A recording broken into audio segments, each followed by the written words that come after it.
ప్రభుజీ ప్రణామాలు ప్రభుజీ. ప్రణామాలు. హరే కృష్ణ ప్రభుజీ. హరే కృష్ణ. హరే చాలా కృష్ణ సంతోషం. ఈ రోజు మనము ద్వితీయోధ్యాయం హరే కృష్ణ చర్చించుకోబోతున్నాము శ్రీమద్ భగవద్గీతలోని. హరే కృష్ణ ప్రభుజీ. హరే కృష్ణ. హరే కృష్ణ. సో ఈ రోజు మనము శ్రీమద్ భగవద్గీతలోని ద్వితీయోధ్యాయం సెకండ్ చాప్టర్ చర్చించుకోబోతున్నాము. నిన్న మనము ఆ అధ్యాయం ముగిసేసరికి, భగవద్గీతలోని మొట్టమొదటి అధ్యాయం అయినటువంటి అర్జున విషాద యోగం ముగిసేసరికి అర్జునుడి యొక్క పరిస్థితి చాలా దయనీయంగా తయారైపోయింది. ఆయన పాపం తన బంధువులని చూస్తూ వాళ్ళతో ఉన్నటువంటి అనుబంధాన్ని గుర్తు చేసుకుంటూ వాళ్ళని నేను చంపడమా అనేటటువంటి ఒక సందిగ్ధంలో పడిపోయి తాను యుద్ధమే చెయ్యకూడదు, యుద్ధమే అనవసరం అనేటటువంటి స్థితికి చేరుకున్నాడు అర్జునుడు.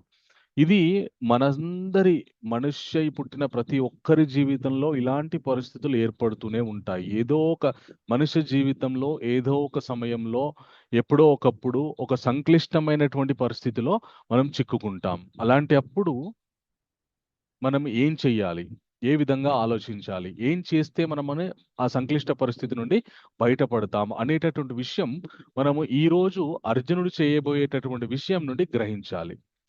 ఈ రోజు అర్జునుడు ఏం చేయబోతున్నాడో, ఇప్పుడు ఈ కురుక్షేత్ర సంగ్రామము లో జరుగుతున్నటువంటి శ్రీకృష్ణార్జునుల యొక్క సంవాదం ఎవరికి ఎవరు చెప్తున్నారు? కృష్ణుడు అర్జునుడిని చెప్తున్నాడు ప్రభుజీ. వెరీ గుడ్, సంజయుడు ధృతరాష్ట్రుడికి చెప్తున్నాడు. Very good, very good. కృష్ణార్జున సంవాదాన్ని సంజయుడు మళ్ళీ ధృతరాష్ట్రుడికి చెప్తున్నాడు అనమాట. ఓకే, అప్పుడు సంజయుడు ఎప్పుడైతే ఈ యొక్క అర్జునుడి పరిస్థితి చూసి ధృతరాష్ట్ర మహారాజుతో ఏమంటారంటే, ఈ భగవద్గీత 2వ అధ్యాయం పేరు ఏంటి అంటే సాంఖ్యయోగం. Very good, సాంఖ్యయోగం. అలాగే మేము దీన్ని ఏమంటామంటే కంటెంట్స్ ఆఫ్ గీతా సమ్మరైజ్డ్ అంటాం అనమాట. గీత యొక్క, భగవద్గీతయే సమస్త శాస్త్రాల యొక్క సారం. అలాంటి సారంలో ఇంకా భగవద్గీతలో మున్ముందు ఏ ఏ అంశాల గురించి విశ్లేషంగా మనం చర్చించుకోబోతున్నామో, తెలుసుకోబోతున్నామో ఆ విషయాలు ఈ అధ్యాయంలో మనకు ఒక సూచికలాగా ఉంటాయన్నమాట. ఈ అధ్యాయానికి మనము చక్కగా గుర్తుంచుకోవడానికి ఇచ్చినటువంటి నామము, ఇంగ్లీష్ నామం ఏంటి అంటే గీత, GIT. ఈ అధ్యాయంలో మనం మొట్టమొదటిగా 2వ అధ్యాయం 1వ శ్లోకం నుండి 10వ శ్లోకం వరకు జీ గురించి తెలుసుకుంటాము. తర్వాత 11వ శ్లోకం నుండి 30వ శ్లోకం వరకు గుర్తింపు, ఏ విషయాన్ని మనం గుర్తించాలి, మనిషి పుట్టిన తర్వాత మనం ఏ విషయాన్ని గుర్తించాలి, గుర్తుంచుకోవాలి జీవితాంతము, ఆ విషయం గురించి మాట్లాడుకుంటాము. తర్వాత మనుష్యుడై పుట్టిన తర్వాత తనకి ఏ ఏ ధర్మాలు ఉంటాయి, అవి ఎలా నిర్వర్తించాలి అనేటటువంటి విషయాన్ని గురించి 31వ శ్లోకం నుండి 53వ శ్లోకం వరకు తెలుసుకుంటాము. ఆ తర్వాత జీవితం పరిపూర్ణమైనటువంటి ఆనందమయ స్థితికి వెళ్ళాలంటే మనము ఎలా ఉండాలి అనేటటువంటి విషయాన్ని 54వ శ్లోకం నుండి 72వ శ్లోకం వరకు తెలుసుకుంటాం. ఈ అధ్యాయంలో మనము ఈ అంశాల గురించి తెలుసుకోబోతున్నాం అన్నమాట. ఇప్పుడు ఆలస్యం చేయకుండా సంజయుడు ధృతరాష్ట్ర మహారాజుతో ఏమంటున్నాడో తెలుసుకుందాం. సంజయుడు ఏమంటున్నాడంటే, ధృతరాష్ట్ర మహారాజా, సంజయువాచ తం కృపయావిష్టం అశ్రుపూర్ణాకులేక్షిణం విషీదంతమిదం వాక్యం వాచ మధుసూదనా. అర్జునుడి యొక్క హృదయం చాలా బరువెక్కిపోయి కంటి నుండి ధారాళంగా కన్నీరు కారుస్తూ ఉన్నటువంటి ఆ అర్జునుడిని చూసి ఆ మధుసూదనుడు ఇలా మాట్లాడాడు, ఓ ధృతరాష్ట్ర మహారాజా అని చెప్పి మొదలు పెడుతున్నాడు అనమాట. మొదలు పెడుతూ ఇప్పుడు ఇక్కడ వరకు భగవద్గీతలో మనము ధృతరాష్ట్రుడు ఏం మాట్లాడాడు అన్నప్పుడు ధృతరాష్ట్ర వాచ అని చెప్పారు. తర్వాత సంజయుడు ఏం మాట్లాడినప్పుడు సంజయ్ వాచ అని చెప్పారు. ఈ భగవద్గీత ఏదైతే చర్చ కృష్ణార్జునుల మధ్యలో జరుగుతుందో దీన్ని సంజయుడు ధృతరాష్ట్ర మహారాజుకు చెప్తున్నాడు. ఈ సంజయుడు ధృతరాష్ట్ర మహారాజుకు చెప్తున్నటువంటి విషయాన్ని, ఈ మొత్తం విషయాన్ని మళ్ళా వ్యాస భగవానుడు గ్రంథస్థం చేస్తున్నాడు అనమాట. విఘ్నేశ్వరుడికి చెప్పి ఆయన గ్రంథస్థం చేపిస్తున్నాడు అనమాట. అయితే వ్యాస భగవానుడు ఇప్పటి వరకు జరిగినటువంటి విషయాలలో ఎవరెవరైతే మాట్లాడారో వాళ్ళందరినీ కూడా వాళ్ళ పేరుతోని సంబోధించాడు. ధృతరాష్ట్రుడు మాట్లాడితే ధృతరాష్ట్ర వాచ్ అన్నాడు, సంజయుడు మాట్లాడితే సంజయ్ వాచ్ అన్నాడు, అలాగే అర్జునుడు మాట్లాడితే అర్జున వాచ్ అన్నాడు, కానీ కృష్ణుడు మాట్లాడే ముందు ఏమన్నాడంటే, కృష్ణుని ఏ విధంగా సంబోధించాడు వ్యాస భగవాన్ అంటే, శ్రీ భగవాను వాచ అన్నాడు అనమాట.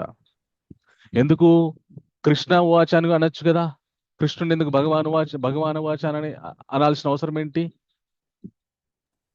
ఆయనే భగవంతుడు, సంపూర్ణుడు ప్రభుజీ. భగవంతుడు ఆయనే కాబట్టి దేవాది దేవుడు కాబట్టి ప్రభుజీ. తనను తాను చెప్పుకోకుండా భగవాన్ అని పెట్టారు. Very good. తనను తాను ఆచార్యుడు చెప్పుకోకుండా మనకి ప్రభుజీ ఓకే ఓకే చాలా సంతోషం. భగవానుడికి అందరు చక్కగా తెలుసండి, కృష్ణుడు వెరీ గుడ్ భగవానుడు అన్న విషయము వ్యాస భగవానుడికి తెలుసు, అర్థమైంది. వెరీ మిగతా గుడ్ వాళ్ళకి అర్థం కాకపోయినా వ్యాస భగవానుడికి అర్థమైంది.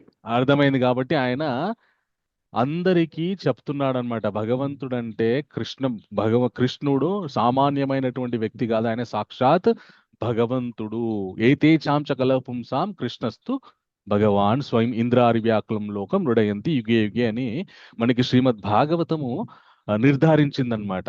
మనకి భగవంతుడు ఎన్నో అవతారాలు ఉన్నాయి. ఓకే, ఆయా అవతారాలు ఎన్నో అవతారాలు స్వీకరించారు భగవంతుడు, లెక్కలేని అవతారాలు స్వీకరించారు. కానీ అన్ని అవతారాల్లోకెల్లా కృష్ణస్తు భగవాన్ స్వయం అని చెప్పేసి ఇదే వ్యాస భగవానుడు మళ్ళీ భాగవతంలో ఆయన నిర్ధారిస్తారనమాట. ఎప్పుడెప్పుడైతే ధర్మానికి గ్లాని జరుగుతుందో, అలాగే ఇంద్రాది లోకాలన్నీ కూడా ఎప్పుడెప్పుడు సంకటాల్లో పడిపోతాయి, అప్పుడప్పుడు ఆ భగవంతుడు నానా అవతారాలు ఎత్తి స్వీకరించి వచ్చి కాపాడుతూ ఉంటాడు. అందు గురించి అని కృష్ణస్తు భగవాన్ స్వయం అని కృష్ణుడు మాట్లాడేటప్పుడు కృష్ణుని శ్రీ భగవాన్ వాచ అని చెప్పారనమాట. భగవాన్ అని ఎవరిని అంటారంటే, ఏకకాలంలో ఎవరైతే షడ్ ఐశ్వర్యాలు 6 ఐశ్వర్యాలు కలిగి ఉంటారో వారిని భగవాన్ అంటారనమాట. ఐశ్వర్యము, యశస్సు, బలము, తేజము, అందము, ధైర్యము, ఇలాగా 6 ఐశ్వర్యాలు ఉంటాయన్నమాట. ఈ 6 ఐశ్వర్యాలు ఎవరికైతే ఉంటాయో వారిని భగవాన్ అని సంబోధించడం జరుగుతుందన్నమాట. కృష్ణుడికి ఏకకాలంలో 6 ఐశ్వర్యాల సంపన్నుడు ఆయన కాబట్టి ఆయన్ని భగవాన్ అన్నారనమాట. మనకి ఏ ఒక్క ఐశ్వర్యం ఉన్నా మనము భూమి మీద నిలిచాం, గాల్లో తేలుతూ ఉంటాం అనమాట. కానీ భగవంతుడు అట్లా కాదు, ఆయన సమస్త ఐశ్వర్యాలకు అధిపతి అయినప్పటికీ కూడా ఆయన భూమి మీద నిల్చొని మనల్ని ఉద్ధరించడానికి ఆయన మళ్ళీ మళ్ళీ వస్తూ ఉంటాడనమాట. అందుకు కృష్ణుడిని భగవాన్ వాచ అన్నారు. అప్పుడు కృష్ణ ఏమంటున్నారంటే, భగవంతుడు అర్జునుని యొక్క పరిస్థితి చూసి, కుతస్త్వకష్మలమిదం విషమే సముపస్థితం అనార్యజుష్టమ స్వర్గ్యం అకీర్తికరం అర్జున క్లైభ్యం మాస్మగమః పార్థ నైతత్వైహుపపద్యతే క్షుద్రం హృదయ దౌర్బల్యం త్యక్తోత్తిష్ట పరంతప అంటున్నాడు అనమాట. కృష్ణ ఏమంటున్నాడంటే, ఓ అర్జున, ఎక్కడి నుండి వచ్చాయ్యా నీకు ఈ దోషములన్నీ, నీ మనసులో ఎక్కడి నుండి వచ్చాయి? ఇవన్నీ ఒక క్షత్రియుడికి ఉండాల్సినటువంటి గుణాలు కాదు. ఇవన్నీ ఈ ఆలోచనలు ఏవైతే నువ్వు ఇప్పుడు వ్యక్తపరుస్తున్నావో అవి నిన్ను ఉత్తమ స్థితికి తీసుకెళ్ళవు. నువ్వేంటి ఒక నపుంసకుడిలాగా మాట్లాడుతున్నావు? ఇది నీకు తగినటువంటి విషయం కాదు. ఇది చాలా తిరిగి వాళ్ళు మాట్లాడేటటువంటి మాటలు మాట్లాడుతున్నావు. నేను వాళ్ళని చంపాలా, వీళ్ళని చంపాలా, వాళ్ళని చంపితే నరకానికి వెళ్తాను, అక్కడికి వెళ్తాను, ఇక్కడికి వెళ్తాను, నా వల్ల అవ్వట్లేదు, నేను చేయలేకపోతున్నాను, నా హృదయం కంపిస్తుంది, శరీరం వణుకుతుంది. ఇవన్నీ మాటలన్నీ నీలాంటి వీరుడు మాట్లాడాల్సినటువంటి మాటలు కాదయ్యా అని చెప్పేసి కృష్ణుడు అర్జున్తో చెప్తాడు. చెప్పగానే అర్జునుడు ఏమంటాడంటే, కథం భీష్మం అహం సాంఖ్యే ద్రోణం చ మధుసూదన ఇషుభి ప్రతియోత్సామి పూజార్హావారిసూదన గురుణ హత్వా హి మహానుభావాన్ శ్రేయో భోక్తుం భైక్షమపి లోకే హత్వార్థ కామాంసు గురుని హైవ పుంజీయ భోగాన్ రుధిర ప్రదిగ్ధాన్ అంటాడనమాట. అయ్యా కృష్ణ, మీరు నన్ను ఏ పనైతే చేయమని చెప్తున్నారో అది సామాన్యమైనటువంటి పని కాదయ్యా. ప్రతినిత్యం నేను పూజించేటటువంటి వ్యక్తుల మీదికి మీరు యుద్ధానికి వెళ్ళమని చెప్తున్నారు. అది చాలా దారుణమైనటువంటి విషయం. ఇంత గొప్ప వ్యక్తులని, నా పూజార్హులైనటువంటి వ్యక్తులని సంహరించిన తర్వాత వచ్చినటువంటి భోగైశ్వర్యాలు ఎలాంటివంటే వాళ్ళ రక్తంతో నిండిపోయినటువంటి కూడు లాంటిది అది. అలాంటి రక్తంతో నిండిపోయినట్టు కూడు తినడం కంటే నేను వీధుల్లో భిక్షం ఎత్తుకొని బ్రతుకుతాను, నేను భిక్షాటన చేస్తాను తప్ప ఇంత ఘోర కృత్యానికి నేను ఒడిగట్టను, నా వల్ల కావట్లేదు కృష్ణ, నాకు ఏం చెయ్యాలో తోచట్లేదు, దయచేసి నాకు మీరు మార్గనిర్దేశకం చెయ్యండి అని చెప్పి అర్జునుడు ఒక గొప్ప విషయాన్ని చెప్తాడనమాట. ఈ భగవద్గీత సింహానికి మకుటాయమానం లాంటి శ్లోకం అన్నమాట. ఇప్పుడు అర్జునుడు చెప్పబోయేటటువంటి శ్లోకము నేను చెప్తాను, నాతో పాటు మీరందరూ కూడా దయచేసి ఉచ్చరించడానికి ప్రయత్నం చేయండి. ఇది ఎవరు ఉచ్చరిస్తే వారు భగవంతుడికి శరణాగతి కోరినట్టే అవుతుంది. కాబట్టి మీరందరూ కూడా నాతో పాటు ఉచ్చరించడానికి ప్రయత్నం చేయండి. కార్పణ్య దోషోపహత స్వభావః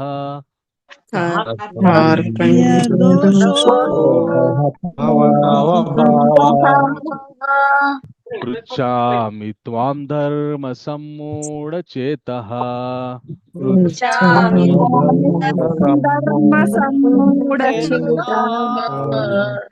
యశ్రేయస్యాన్నిశ్చితం బ్రూహి తన్మే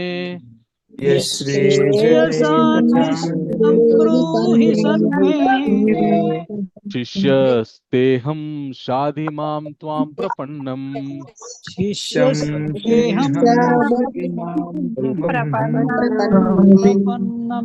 క్షమించాలి, ఒక్కసారి నేను స్క్రీన్ చేసి మళ్ళీ ఒకసారి చెప్పండి. అందరికి కనిపిస్తుందా స్క్రీన్ లో? కనిపిస్తుంది ప్రభుజీ. మళ్ళీ ఒక్కసారి అందరం ఉచ్చారణ చేద్దాం. కార్పణ్య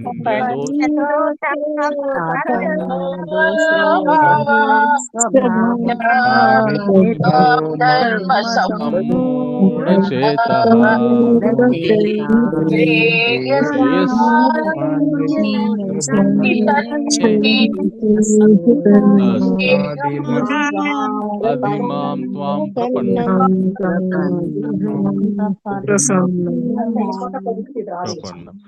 అర్జునుడు కృష్ణుడికి శరణాగతి పొందుతున్నాడు అనమాట. ఈ భగవద్గీత అనేటువంటి గ్రంథము, భగవద్గీత అనేటువంటి జ్ఞానము అర్జునుడిని మాధ్యమంగా చేసుకొని భగవంతుడు మనందరికీ బోధించాడనమాట. ఈ శ్లోకం ఎవరు చదివితే, ఎవరు చెప్తే వారు భగవంతుని యొక్క శరణాగతి పొందడానికి ఎదురు చూస్తున్నట్టే. ఓకే, ఈ శ్లోకం యొక్క అర్థంని ఎవరు చదువుతారు? ఎవరైనా ఒకరు హ్యాండ్ రైజ్ చేయండి. ఫస్ట్ ఎవరు హ్యాండ్ రైజ్ చేస్తారో వాళ్ళకి అవకాశం. పద్మజా మాతాజీ, పద్మజా మాతాజీ గారు ఫస్ట్ హ్యాండ్ రైజ్ చేశారు. మాతాజీ మీరు చదవండి. ఈ హరే కృష్ణ ప్రభుజీ. హరే కృష్ణ దండవత్. కార్పణ్య దోషోపహత అర్థం చదవండి. స్వభావః పృచ్ఛామి త్వాం ధర్మ సమ్మూఢచేతః యశ్రేయస్యాన్నిశ్చితం తన్మే శిష్యస్తేహం షాధి మాం త్వాం ప్రపన్నం. హరే ప్రభుజీ కృష్ణ. అర్థం మిమ్మల్ని హరే చదవమంటారా కృష్ణ. ప్రభుజీ? హరే కృష్ణ. ఎవరు మాట్లాడుతున్నారు? సుధా మాతాజీ ప్రభుజీ. ఒక్క నిమిషం, సుధా గారు చదవండి మాతాజీ మీరు. Okay Prabhuji, thank you Prabhuji. ప్రణామములు. హరే కృష్ణ. లోభం అనే దోషము కారణంగా నేను ఇప్పుడు నా ధర్మ విషయంలో మోహం హరే చెంది. కృష్ణ, ఒక్క నిమిషం మాతాజీ. ప్రభుజీ. మీరు స్క్రీన్ మీద చూస్తున్న చదువుతున్నారా? ఎక్కడ నుంచి చదువుతున్నారు? బుక్ లో చూసి చదువుతున్నాం ప్రభుజీ. స్క్రీన్ మీద ఉన్న చదవండి. నేను స్క్రీన్ మీద చదవాలండి. ఒక్క నిమిషం. కార్పణ్య దోష కారణమున నేనిప్పుడు నా స్వధర్మ విషయమున మోహము చెంది శాంతిని కోల్పోయి తిని. ఏది నాకు ఉత్తమమో నిశ్చయముగా తెలుపుమని నిన్ను నేను అడుగుచున్నాను. నేనిప్పుడు నీకు శిష్యుడను మరియు శరణాగతుడను. దయచేసి నాకు ఉపదేశము కావింపు. చాలా సంతోషం, వెరీ గుడ్. నేను సందర్భాన్ని బట్టి ప్రతి ఒక్కరికి అవకాశం ఇవ్వడానికి ప్రయత్నం చేస్తాను చదవడానికి.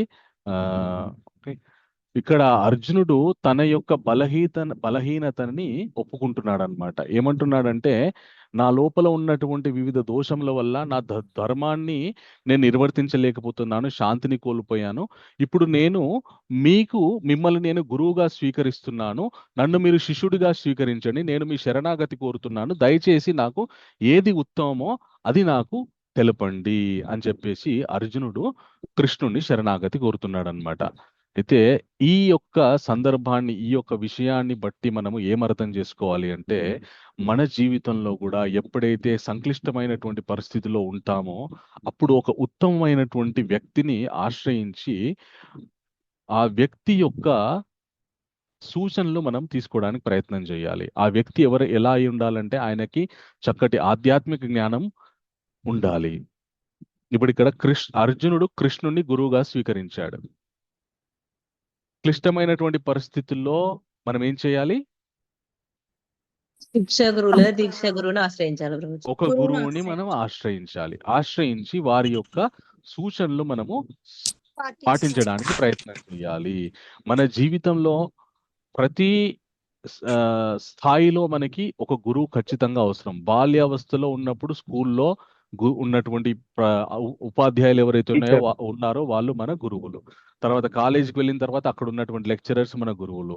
తర్వాత ఉద్యోగంలోకి వెళ్ళిన తర్వాత మొట్టమొదటిగా నేను పెద్ద పెద్ద డిగ్రీలు తీసుకెళ్ళి పెట్టగానే మనకు ఉద్యోగం ఇచ్చి, బాబు నువ్వు ఈ రోజు ఉద్యోగం చేయని ఎవరు చెప్పరు. మనం ఎంత చదివినా, ఎంత 100కి 100% మార్కులు తెచ్చుకున్నా కూడా మనం ఉద్యోగం మొదలు పెట్టే ముందు మనం ఏం పని చేయబోతున్నామో ఆ పని మీద మనకి ట్రైనింగ్ ఇస్తారనమాట. ఎంత మెరిట్ స్టూడెంట్ అయినా సరే ఆ ట్రైనింగ్ ఇచ్చే ఆయన మన గురువు ఉద్యోగంలో. అలాగా మన జీవితంలో ప్రతి స్థాయిలో మనకి ఒక గురువు ఖచ్చితంగా అవసరం. గురువు లేనిదే మన జీవితం ముందుకు కదలదు. అయితే మన జీవితంలో మనం చదువుకోవాలంటే ఒక గురువు కావాలి, తర్వాత ఉద్యోగం చేయాలంటే ఒక గురువు కావాలి. మరి చదువుకోవాలి, ఉద్యోగం చేయాలి, తర్వాత పెళ్లి చేసుకున్న తర్వాత చక్కగా స్థిరపడాలి. ఇవన్నీ మన జీవితంలో జరగాల్సినటువంటి అంశములు. ఓకే, మరి ఈ అంశంలో ఎక్కడైనా మనం పడిపోయామనుకోండి, ఎక్కడైనా మనకు ఒక సందిగ్ధ పరిస్థితి ఏర్పడింది అనుకోండి, అప్పుడు మనకి ఎవరు అవసరం? అప్పుడు మనం ఎవరిని ఆశ్రయించాలి? భగవాన్ శ్రీకృష్ణ అండి. భగవద్గీత అన్ని సమస్యలకి పరిష్కారం చూపిస్తుంది. Very good. అనేక సమస్యలకి పరిష్కారం చూపిస్తుంది, కరెక్టే. అయితే మనం డైరెక్ట్ గా భగవంతునితో మాట్లాడగలమా? కష్టం. మనకు అంత స్థాయి లేదు, అంత శక్తి లేదు, అంత ఉపాసన బలం మనకు లేదు. కాబట్టి భగవంతుడి యొక్క శుద్ధమైనటువంటి, భగవంతుని ఆరాధించేటటువంటి గొప్ప వ్యక్తులు ఎవరైతే ఉన్నారో, భగవద్ జ్ఞానం కలిగినటువంటి ఆరాధకులు ఎవరైతే ఉన్నారో వారిని ఆశ్రయించి మనం మన యొక్క సమస్యల్ని విన్నవించుకుంటే మనకి వారు చక్కటి మార్గనిర్దేశకం చేస్తారనమాట. ఎలా ఉంటుందంటే, వెరీ గుడ్, చాలా సంతోషం. అయితే ఎలా ఉంటుంది ఇది అంటే, నేను ఒక యథార్థ సంఘటన మీకు ఇప్పుడు చెప్తాను. ఇస్కాన్లో చాలా మంది భక్తులు పుస్తకాలు వితరణ చేస్తూ ఉంటారనమాట. వీధులు వెంబడి తిరుగుతూ, అలాగే అక్కడక్కడ దేవాలయాల దగ్గర మీకు కనిపిస్తూ ఉంటారు. చేతిలో భగవద్గీతలు పట్టుకొని ఇస్తూ ఉంటారనమాట. అయితే అలా ఎందుకు ఇస్తుంటారు? వాళ్ళు ఏమన్నా పాపం డబ్బుల గురించి, డబ్బులు సంపాదించుకోవడానికి అమ్ముకుంటున్నారంటే తప్పండి, కాదు. మన భారతదేశము యొక్క హృదయం ఆధ్యాత్మిక జ్ఞానం. మనం ఆ హృదయాన్ని మర్చిపోయి భారతదేశంలో ఉన్న మిగతా విషయాల గురించి పట్టించుకుంటున్నాం తప్ప భారతదేశం యొక్క హృదయమైనటువంటి ఆధ్యాత్మిక జ్ఞానాన్ని మనం మర్చిపోయాము. అది గుర్తు చేయడానికి వీళ్ళు విద్యావంతులైనప్పటికీ కూడా తమ యొక్క స్థాయిలని పక్కకు పెట్టేసేసి అందరికీ భగవద్గీత జ్ఞానము, మన సనాతన ధర్మం యొక్క హృదయాన్ని అందరికీ పంచాలని చెప్పేసి ఎక్కడంటే అక్కడ దేవాలయాలకు వచ్చి తీసుకోవట్లేదు కాబట్టి జనాలు వాళ్ళ దగ్గరికే మేము డోర్ డెలివరీ చేస్తున్నాం అనమాట. ఇస్కాన్ లో భక్తులు ఇలాగా ఒక్కొక్కసారి భక్తులు ఒక అపార్ట్మెంట్కి వెళ్ళారనమాట. అపార్ట్మెంట్కి వెళ్ళి అపార్ట్మెంట్ లో బుక్స్ అమ్ముదామని చెప్పేసి వెళ్ళారనమాట. ఒక అపార్ట్మెంట్, ఒక ఫ్లాట్ దగ్గరికి వెళ్ళి డోర్ కొడితే ఎందుకీ డోర్ తీయలేదు ఆ ఫ్లాట్ లో ఉన్న వాళ్ళు. వీళ్ళు ఇంకా కొద్దిసేపు డోర్ కొట్టగానే ఆ ఫ్లాట్ లో నుండి ఒక ఆవిడ డోర్ తీసేసి వీళ్ళ మీదకి అరవడం మొదలు పెట్టింది. మీకేం పని లేదా? ఎందుకు వచ్చారు? మీరు ఎవరు రమ్మన్నారు? ఎవరు పిలిచారు? మీకు ఎవరు పర్మిషన్ ఇచ్చారు లోపలికి రావడానికి అని చెప్పేసి ఆవిడ చెడామడ తిట్టేసింది అనమాట. తిట్టేయగానే వీళ్ళు ఏమన్నారంటే, అమ్మ క్షమించండి అమ్మా, దయచేసి మన్నించండి, అంటే భగవంతుని యొక్క కృప మీకు ఉంది కాబట్టి ఈ రోజు భగవంతుడు చెప్పినటువంటి ఈ పుస్తకం మీకు ఇవ్వడానికి మేము వచ్చాము, అలాగే భగవత్ ప్రసాదం మీకు ఇవ్వడానికి వచ్చామంటే నాకేం అక్కర్లేదు పోండి అని చెప్పేసి వాళ్ళ మొహం మీద డోర్ వేసేసింది. ఈ భక్తులకి ఒక గొప్ప గుణం ఉంటుందండి. ఏంటి అంటే, ఎవరైనా వారి మాట తీరు బట్టి, అలాగే వారి ముఖ కవలికలు బట్టి వాళ్ళు ఏ పరిస్థితిలో ఉన్నారో కొద్దిగా అర్థం చేసుకునే స్థాయి వాళ్ళకు ఉంటుందన్నమాట. ఈ భక్తులకి ఎవరైతే పుస్తకాన్ని ఇవ్వడానికి వెళ్ళారో ఆ భక్తులకి ఆవిడ ఏదో చాలా దయనీయమైనటువంటి పరిస్థితిలో, చాలా బాధలో ఉందని వీళ్ళకి అర్థమైంది. వాళ్ళు మళ్ళీ ఆ డోర్ కొట్టడం జరిగింది. ఆ డోర్ తీసి తీయగానే దయచేసి నన్ను ప్రశాంతంగా చావనీయండి ప్లీజ్ అని చెప్పి వేడుకోగానే అప్పుడు వీళ్ళకి అర్థమైపోయింది అనమాట, ఈవిడ ఒక పెద్ద ప్లాన్ వేసింది జీవితంలో అని చెప్పేసి. వాళ్ళు ఏమన్నారంటే, అమ్మ తల్లి పర్వాలేదమ్మా, మీ చావు మీరు చావండి, పర్వాలేదు, నో ప్రాబ్లం. మీరు చచ్చే ముందు మాకు ఒక అవకాశం ఇవ్వండి, ఒక మా మా చివరి కోరిక మీరు తీర్చండి దయచేసి అని చెప్పి వేడుకున్నారనమాట. మీకు ఎలాగో కోరికలు ఉండకపోవచ్చు, మాకు మీరు చచ్చే ముందు మీకు ఒకటి ఇవ్వాలనే కోరిక మాకుంది. దయచేసి ఎలాగో మీరు ప్లాన్ వేశారు కాబట్టి ఒక 2 నిమిషాలు మేము చెప్పేది విని తర్వాత మీ పని మీరు హాయిగా చేసేసుకోండి అని చెప్పి భక్తులు అన్నారన్నమాట. అనగానే వీళ్ళు వదిలేటట్లేరని చెప్పేసి ఆవిడ వీళ్ళని ఇంటికి లోపలికి పిలిచింది. పిలవగానే వాళ్ళకి అర్థమైపోయింది, మంచిగా ఫ్యాన్కి చక్కటి పట్టు చీర కట్టేసేసి ఆవిడ రెడీగా ఉందన్నమాట. అందుకని వీళ్ళు ఏమన్నారట, అమ్మా మీ ఇష్టం, మీ జీవితంలో మీరు ఏ నిర్ణయం అయితే తీసుకున్నారో దానికి మేము మిమ్మల్ని ఏమీ అనము, కానీ ఒక విషయం వినండి. కృష్ణుడు భగవద్గీతలో ఒక విషయం చెప్తారు. ఏమని అంటే, మాత్రా స్పర్శాస్తు కౌంతేయ శీతోష్ణ సుఖ దుఃఖదా ఆగమాపాయినో నిత్య తాం స్థితి క్షస్వ భారతా అంటాడు. అయ్యా అర్జున, అర్జునుడు కూడా మీలాగే చాలా దీనమైనటువంటి పరిస్థితిలో ఉన్నప్పుడు అర్జునుడికి కృష్ణుడు ఏం చెప్పాడంటే, అర్జున జీవితంలో సుఖ దుఃఖములు అనేటువంటివి శీతాకాలం ఎండాకాలం లాంటివి, చలికాలం ఎండాకాలం లాంటివి వస్తూ పోతూనే ఉంటాయి, వాటికి మనం కృంగిపోకూడదని చెప్పి భగవంతుడు చెప్పాడు. అలాగే మీకు కూడా మీరు ఏ పరిస్థితిలో ఉన్నారో మాకు తెలియదు, మీ పరిస్థితి యొక్క ప్రభావం ఏంటో మీకు తెలుసు, కాబట్టి మేము మిమ్మల్ని ఏమనట్లేదు. దయచేసి ఈ పుస్తకాన్ని మీరు ఒకసారి చదివి మీరు ఏ నిర్ణయం తీసుకుంటారో తీసుకోండి అని చెప్పేసి ఆవిడ చేతిలో పుస్తకం ఫ్రీగా పెట్టి ప్రసాదం పెట్టి వీళ్ళు వెళ్ళిపోయారు. వెళ్ళిపోయిన తర్వాత ఆవిడ పుస్తకం తెరిచి చదివి ప్రసాదం తినేసి ఆవిడకి ఆ విషయం అర్థమైపోయింది. అవును కదా, కష్టాలు ఎప్పటికీ ఉండవని భగవంతుడు చెప్తున్నాడు, ఎందుకు ఇంకొంతకాలం వేచి చూడద్దు అని చెప్పేసి ఆవిడ వేచి చూసింది. కొద్ది కాలం తర్వాత ఆవిడ దేవాలయానికి వచ్చి భగవంతుని దర్శనం చేసుకొని యాదృచ్ఛికంగా ఏ భక్తుల ద్వారా అయితే ఆవిడకి ఆ పుస్తకం చేరిందో ఆ భక్తులు కూడా ఈవిడికి కనబడడం జరిగింది.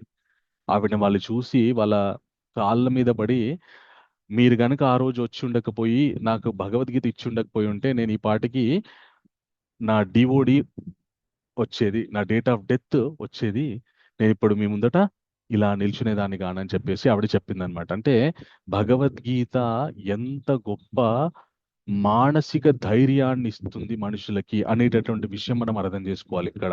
ఆ మానసిక ధైర్యం మనకి రావాలి అంటే మనంతల మనకి రాదండి, మనంతల మనకి రాదు. నేను మానసిక ధైర్యాన్ని తెచ్చుకుంటాను అంటే మన వల్ల కాదు. మనకి ఏది కరెక్టో ఏది రాంగో తెలియదు. కాబట్టి మనం ఒక గురువుకి మనము గురువు యొక్క శరణాగతి తీసుకొని వారిని అడగాలి.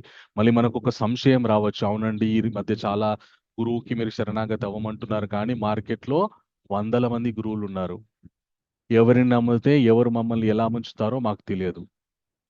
కాబట్టి ఎలా గురువుని గుర్తుపట్టడం ఎలా, ఉత్తమమైనటువంటి గురువుని గుర్తుపట్టడం ఎలా, ఈ గురువు గురించినటువంటి విశేషాలు నేను మళ్ళీ 4వ అధ్యాయంలో చెప్తాను. ఎందుకంటే కృష్ణుడు కూడా గురువు గురించి చెప్తాడు. ఆయన కూడా సాందీపని మహర్షి దగ్గర శిష్యుడిగా విద్యార్థిగా విద్యని అభ్యసించాడు. సమస్త విద్యలకి ఆధారమైనటువంటి కృష్ణుడంతటి వాడే ఒక గురువుని ఎంచుకొని ఆయన దగ్గర విద్యను అభ్యసించాడు. ఎందుకంటే మనందరం కూడా ఆయనలాగా ఆయన ఆదర్శంగా తీసుకొని మన జీవితంలో కూడా ఒక గురువుని పెట్టుకుంటామని చెప్పేసి.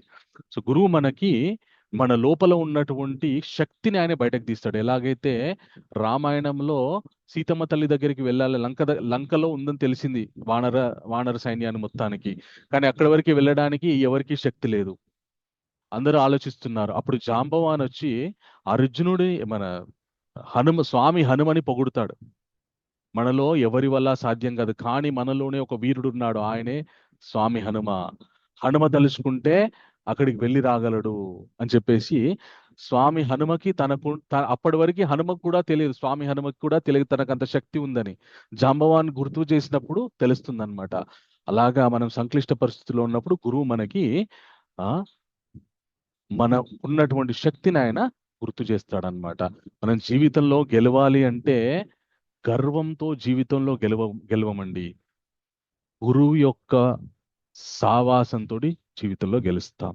ఇది మనము ఈ అధ్యాయంలో మొదటి భాగంలో 7వ శ్లోకం వరకు జరిగినటువంటి సంభాషణలో తెలుసుకోవాల్సినటువంటి ముఖ్యమైనటువంటి అంశం ఏంటి అంటే, ప్రతి మనుష్యుడు తన జీవితంలో ఒక గురువు యొక్క సాంగత్యంలో ఉండడం వల్ల తను ఎలాంటి క్లిష్ట పరిస్థితుల్లో ఉన్నా కూడా ఆ గురువుకి తన యొక్క పరిస్థితిని వివరించడం వల్ల గురువు తన లోపల ఉన్నటువంటి శక్తిని, ఆ శిష్యుడిలో ఉన్నటువంటి శక్తిని గుర్తు చేసి తనని ప్రోత్సహించి ముందుకు తీసుకెళ్తాడనమాట. ఈరోజు అర్జునుడు అదే చేశాడనమాట. అయితే మరి గురువు ఎలా ఉండాలి, ఎవరు అసలైన గురువు అనేటటువంటి విషయాన్ని మనకి శాస్త్రాలు చెప్పాయన్నమాట. ఏమని చెప్పాయి అంటే, గురోర్న సాస్యాత్ స్వజనో న సాస్యాత్ అని చెప్పాయి అన్నమాట. ఎవరైతే గురువుగా ఉంటారో వాళ్ళకు ఉండవలసినటువంటి ముఖ్యమైనటువంటి విషయం ఏంటో మనకి శ్రీమద్ భాగవతంలో చక్కగా చెప్తారనమాట. గురోర్న సాస్యాత్ స్వజనో న సాస్యాత్ పితా న సాస్యాత్ జననీ న సాస్యాత్ దైవం న తత్స్యాన్ న పతిశ్చ సాస్యాన్ నమో చయద్య సముపైతి మృత్యుం అని చెప్పేసి మనకు శ్రీమద్ భాగవతంలో చెప్తారనమాట. ఏమని అంటే, గురువు కావచ్చు, తల్లి కావచ్చు, తండ్రి కావచ్చు, భార్య కావచ్చు, పతి కావచ్చు, దేవుడు కావచ్చు, ఈ స్థాయిల్లో ఎవరెవరైతే ఉన్నారో వారిని ఆశ్రయించి వారి యొక్క శరణాగతి పొందినటువంటి వాళ్ళని జీవన్ముక్తులని చేయకపోతే వారు ఆ స్థాయి స్వీకరించడానికి అర్హులు కారు అని చెప్పారనమాట. అంటే ఉత్తమమైనటువంటి గురువు తనని ఆశ్రయించినటువంటి శిష్యులని ఆయన ముక్తి పదం వైపు నడిపిస్తాడు. తన జీవితంలో ఉన్నటువంటి సమస్త బాధల నుండి విముక్తుణ్ణి చేసేటటువంటి శక్తి ఎవరికైతే ఉంటుందో ఆయనని గురువుగా మనం నమ్మచ్చు. ఆ గురువు మొట్టమొదటిగా ఏం బోధన చేస్తాడు అంటే, మన ఈరోజు అధ్యాయంలో తర్వాతి అంశం ఏదైతే ఉందో, గురువు మన యొక్క నిజమైనటువంటి గుర్తింపును గుర్తు చేస్తాడు. మనుషులమై పుట్టిన తర్వాత మనం ఎవరమో గుర్తు చేసుకోవాలి, మనం ఎవరమో గుర్తుంచుకోవాలి. మనము నేను ఒక తండ్రిని, ఒక భర్తని, ఒక సంస్థలో ఉద్యోగిని, అలాగే ఒక దేశంలో పౌరుడిని, అలాగే ఇంకా వివిధ స్థాయిలతో మనని మనం గుర్తించుకుంటూ ఉంటాం. నేను పలానా వంశానికి చెందినటువంటి వాడిని, నేను పలానా ఇది అని అన్ని భౌతిక గుర్తింపులతో మనని మనం గుర్తించుకుంటూ ఉంటాం. కానీ మన అసలైన గుర్తింపు ఏంటో మనకి భగవద్గీతలో భగవంతుడు చెప్తాడు. ఏమని చెప్తాడంటే, కృష్ణ చాలా అద్భుతంగా చెప్తారనమాట. ఏమనంటే, నాయన అర్జున ఏడవకయ్యా, అశోచ్యానన్వ శోచస్వం ప్రజ్ఞావాదాంశ భాషస్య గతాసూమగతాసూంచ నాడు శోచంతి పండితాహ. నువ్వు ఏడవకయ్యా, ఏడవాల్సినటువంటి అవసరం లేదు. నువ్వు పండితుల్లాగా మాట్లాడుతున్నావు, అందరి మీద దయతోటి ఎంతో కరుణతోటి మాట్లాడుతున్నావు పండితుల్లాగా. కానీ నువ్వు అదే సమయంలో పండితుల్లాగా మాట్లాడుతున్నావు కానీ పామరుడిలాగా ప్రవర్తిస్తున్నావు. ఒక ముఖ్యమైనటువంటి విషయం గుర్తుంచుకో, మాత్రా స్పర్శాస్తు కౌంతేయ శీతోష్ణ సుఖ దుఃఖద ఆగమాపాయనో నిత్య తాం స్థితీక్షస్వ భారత. నాయన అర్జున, జీవితంలో సుఖ దుఃఖాలు అనేటువంటివి సహజం, వస్తూ పోతూనే ఉంటాయి. వాటికి మనం కృంగిపోకూడదు, అలాగే పొంగిపోకూడదు. నువ్వెవరో నువ్వు తెలుసుకో అని చెప్పేసి కృష్ణుడు ఒక గొప్ప విషయం చెప్తాడనమాట. ఏమనంటే, దేహినో స్మ్యతా దేహే కౌమారం యవ్వనం జరా తథా దేహాంతరా ప్రాప్తిర్ ధీరస్తత్ర ముఖ్యతే. నాయన అర్జున, ఈ శరీరం స్వీకరించిన తర్వాత బాల్యంలోకి, ఆ తర్వాత యవ్వనంలోకి, తర్వాత వృద్ధాప్యంలోకి, తర్వాత వ్యాధిగ్రస్తమైపోయి శరీరం పడిపోతుంది. ఇది సహజం, ప్రతి మనుష్యుడి జీవితంలో ఇది జరుగుతుంది. ఇక్కడ ఉన్న వాళ్ళు ఎవరెవరైతే ఉన్నారో వాళ్ళని ఏదో నువ్వు చంపుతాను, నేను చంపుతాను, నా వల్ల చేస్తారని నువ్వు ఆలోచిస్తున్నావు. కానీ నువ్వు అందరూ కూడా ఇప్పుడు ఒకప్పుడు ఎల్లప్పుడూ ఉండేవాళ్ళే. వాళ్ళు ఏ విధంగా ఉంటారు అంటే, ఎల్లప్పుడూ మీరందరూ ఏ విధంగా ఉంటారంటే ఒక ఆత్మస్వరూపులై ఎప్పటికీ ఉంటారు అని చెప్పేసి కృష్ణుడు చెప్తారనమాట. ఏ విధంగా మనం ఎల్లప్పుడూ ఉంటాము?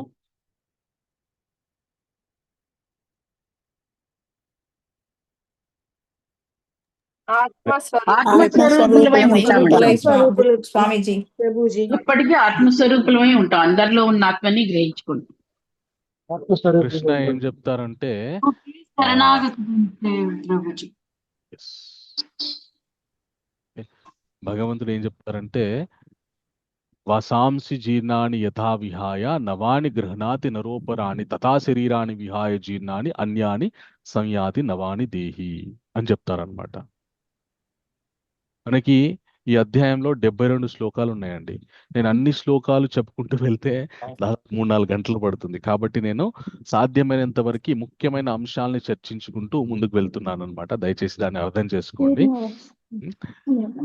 కృష్ణుడు ఏమంటున్నాడంటే, నాయన అర్జున, ఎలాగైతే మనము వేసుకున్నటువంటి గుడ్డలు పాడైపోతే మలినమైపోతే వాటిని విప్పేసి మళ్ళీ కొత్త గుడ్డలు ఎలాగైతే వేసుకుంటామో అదే విధంగా నువ్వు ఆత్మస్వరూపుడైనటువంటి నువ్వు వీళ్ళందరూ కూడా ఈ శరీరం పోయిన తర్వాత మళ్ళీ కొత్త శరీరం పొందుతారు. దానికి చింతించాల్సినటువంటి అవసరం లేదు అని చెప్తాడనమాట. ఇది ఎలా ఉంటుంది అంటే, మనకి ఒక ఉదాహరణతో చెప్తాను నేను మీకు. మన సెల్ ఫోన్ ఉంటుంది కదా, సెల్ ఫోను మన శరీరం అనుకోండి. ఈ సెల్ ఫోన్లో సిమ్ కార్డ్ ఏదైతే ఉందో అది మన యొక్క చైతన్యము, మనస్సు అనుకున్నాం అనుకోండి. ఈ మొబైల్ నెంబర్ ఏదైతే ఉందో అది ఆత్మ అని అనుకోవచ్చు అనమాట. ఇప్పుడు సెల్ ఫోను పాడైపోవచ్చు, సిమ్ కార్డు పాడైపోవచ్చు, కానీ మొబైల్ నెంబర్ పాడైపోతుందా? లేదు. సెల్ ఫోన్ ఎవరైనా సెల్ ఫోన్ ఎవరైనా దొంగలించారనుకోండి, మళ్ళీ మొబైల్ కంపెనీలోకి వెళ్తాం, నా నెంబర్ ఇది అని మన ఐడెంటిటీ అవన్నీ ఇచ్చేసి మళ్ళీ ఆ నెంబర్ తో కొత్త సిమ్ తీసుకుంటాం, కొత్త ఫోన్ తీసుకుంటాం, దానిలో వేసుకొని మళ్ళీ వాడుకుంటాం. అయితే మన సెల్ ఫోను మనతో రాదు, కానీ మొబైల్ నెంబరు, ఆ మొబైల్ నెంబర్తో మనము చేసినటువంటి సంభాషణలు ఇవన్నీ మాత్రం ఆ మొబైల్ నెంబర్ మీద రికార్డ్ అయి ఉంటాయి. అవునా? అవును ప్రభుజీ. మొత్తం ట్రాక్ చేసి ఆ మొబైల్ నెంబర్ పట్టుకుని నేను ఎవరెవరితో ఎక్కడెక్కడ మాట్లాడాడు, ఎక్కడెక్కడికి వెళ్ళాడు, అన్ని విషయాలు ట్రాక్ చేయొచ్చు. అలాగే మన ఈ శరీరం అనేటటువంటి మొబైల్ ఫోన్ లో ఉన్నటువంటి ఆత్మ ఎప్పటికీ, ఈ శరీరాలు మారిపోతాయి కానీ ఆత్మ మాత్రం మారదు. నిత్య నూతనంగా ఎప్పటికీ ఉంటుంది ఆత్మ. శాశ్వతంగా ఉండేటటువంటిది ఆత్మ అన్నమాట. ఈ శరీరంలో ఉండాల్సినటువంటి సమయం అయిపోతే ఇంకొక శరీరంలోకి వెళ్ళిపోతుంది. ఈ శరీరంలో ఉన్నప్పుడు ఈ శరీరంతో నేను ఎవరెవరిని కలిశాను, ఎవరెవరితో మాట్లాడాను, ఎవరెవరితో అనుబంధం పెట్టుకున్నాను, ఏమేమి అలవాట్లు అలవర్చుకున్నాను, ఇవన్నీ విషయాల్ని పట్టుకొని ఇంకో శరీరంలోకి వెళ్ళిపోతుంది. ఇది ప్రతి ఒక్కరి జీవితంలో. ఇప్పుడు అక్కడ కురుక్షేత్ర సంగ్రామంలో ఉన్నటువంటి సైనికులని అర్జునుడు సంహరించాడు అనుకోండి, వాళ్ళకి ఏం జరుగుతుంది? ఉత్తమ గతిలో ఇంకొక జన్మ, ఇంకో జన్మలోకి వస్తారు. కర్మలను బట్టి జన్మ వస్తుంది. Okay, very good. ఇంకో స్థితికి, ఇంకొక జన్మకి వెళ్ళిపోతారు వాళ్ళు, ఇంకొక శరీరాన్ని స్వీకరిస్తారు వాళ్ళు. మళ్ళీ ఆ కురుక్షేత్ర యుద్ధంలో ఆ కురుక్షేత్రానికి ఉన్నటువంటి వరం ఏంటి అంటే, అక్కడ ఎవరు యుద్ధంలో చనిపోతే వాళ్ళు స్వర్గానికి వెళ్తారు.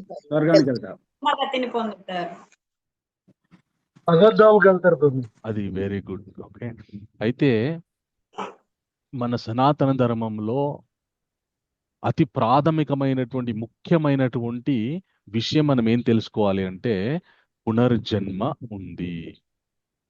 నేను ఇప్పుడు ఈ జీవితంలో నా ఇష్టం వచ్చినట్టు డ్యాన్స్ చేస్తే వచ్చే జన్మలో దానికి జవాబు చెప్పుకోవాల్సి వస్తుంది అనేటటువంటి విషయాన్ని మనము గుర్తుపెట్టుకోవాలి.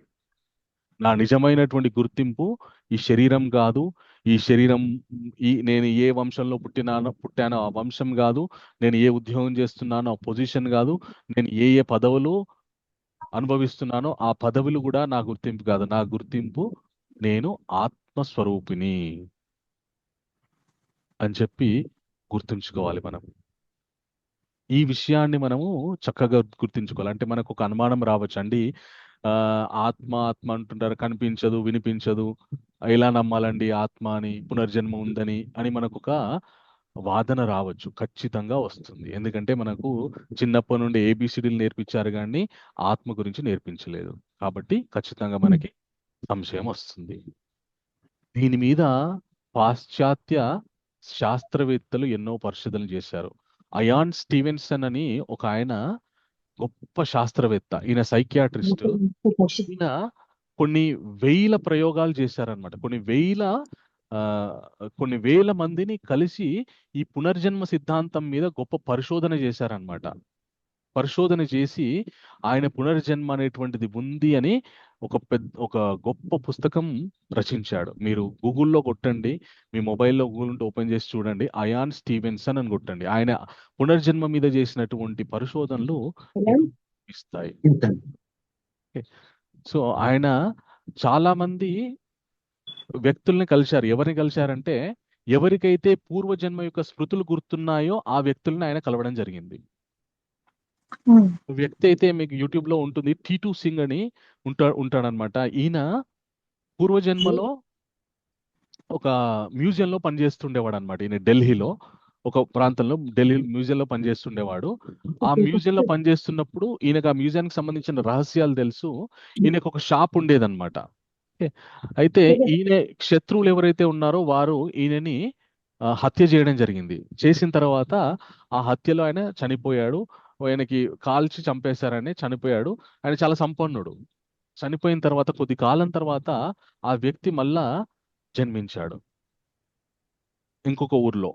ఓకే, జన్మించిన తర్వాత ఆ పిల్లోడు చిన్నప్పటి నుండే నా ఇల్లు ఇది కాదు, ఇల్లు వేరే, నేను వేరే చోట అని చెప్పేసి ఆ అడ్రస్ చెప్పడం అవన్నీ చెప్తుంటే వాళ్ళ నాన్నగారు చాలా ఆశ్చర్యపోయి ఈ పిల్లోడిని ఏ అడ్రస్ ఏది చెప్తున్నాడో ఆ అడ్రస్కి తీసుకెళ్ళగానే ఆ అడ్రస్ లో ఒక రేడియో షాప్ ఉంది, పెద్ద రేడియో షాప్ ఉంది. అక్కడ రేడియో షాప్ లో కౌంటర్ మీద ఒక ఆవిడ, ఒక 50 సంవత్సరాల మహిళ కూర్చొని ఉందన్నమాట. కూర్చుండగానే ఈ పిల్లోడు ఆవిడ దగ్గరికి నా భార్య అని చెప్పేసి వెళ్ళడం జరిగింది. వెళ్ళగానే అందరూ ఆశ్చర్యపోయారు, నువ్వెంత, నీ వయసు ఎంత, ఆవిడ వయసు ఎంత, నువ్వు భార్య అనడం ఏంద్రా అని చెప్పేసి అందరూ ఆశ్చర్యపోయారు. ఈ పిల్లోడు మాత్రం టక అన్ని విషయాలు చెప్పేస్తున్నాడు. ఆవిడ వాళ్ళ కొడుకుని పిలిచింది. పిలవగానే వాళ్ళ కొడుకు, ఏం నాటకాలు ఆడుతున్నారా, డ్రామాల కంపెనీ నుండి వచ్చారా మీరు, మా ఆస్తి చూసి మా ఆస్తి దొబ్బేద్దామని చెప్పేసి మీరు పిల్లోడికని ట్రైనింగ్ ఇచ్చేసి తీసుకొచ్చారా అని చెప్పేసి వాళ్ళతోటి మన ఆర్గ్యుమెంట్కి దిగాడు. ఇకనే పిల్లోడు మాత్రం, సరే పిల్లోడు పూర్వజన్మలో మా నాన్నగారు అయితే ఎవరే చెప్పురా, ఇంకేం విషయాలు తెలుసురా అంటే, ఆ కుటుంబంలో కేవలం ఆయనకి వాళ్ళ భార్యకి మాత్రం తెలిసినటువంటి విషయాలన్నీ ఆ పిల్లోడు చెప్పడం మొదలుపెట్టాడు. వాళ్ళు ఆశ్చర్యపోయారు. ఆ పిల్లోడే మళ్ళీ ఈయనని ఎవరైతే హత్య చేశారో వాళ్ళని పట్టియడం కూడా జరిగింది. వాళ్ళని గుర్తుపట్టి వాళ్ళని మళ్ళా జైలుకి పంపించడం కూడా జరిగింది. ఈయన నేను చెప్తున్నటువంటి ఈ టీటూ సింగ్ ఎవరైతే ఉన్నారో ఆయన ఇప్పటికీ బ్రతికే ఉన్నాడు. ఆయన ఇంటర్వ్యూ కూడా తీసుకున్నారు అన్నమాట యూట్యూబ్ లో. టీటూ సింగ్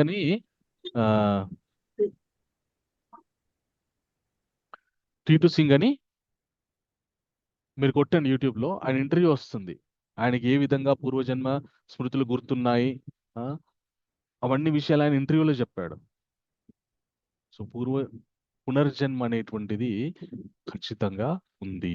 మనం ఇప్పుడు చేసేటటువంటి పనులకి మనము తర్వాత జవాబుదారులము. కాబట్టి జాగ్రత్తగా ఉండాలి.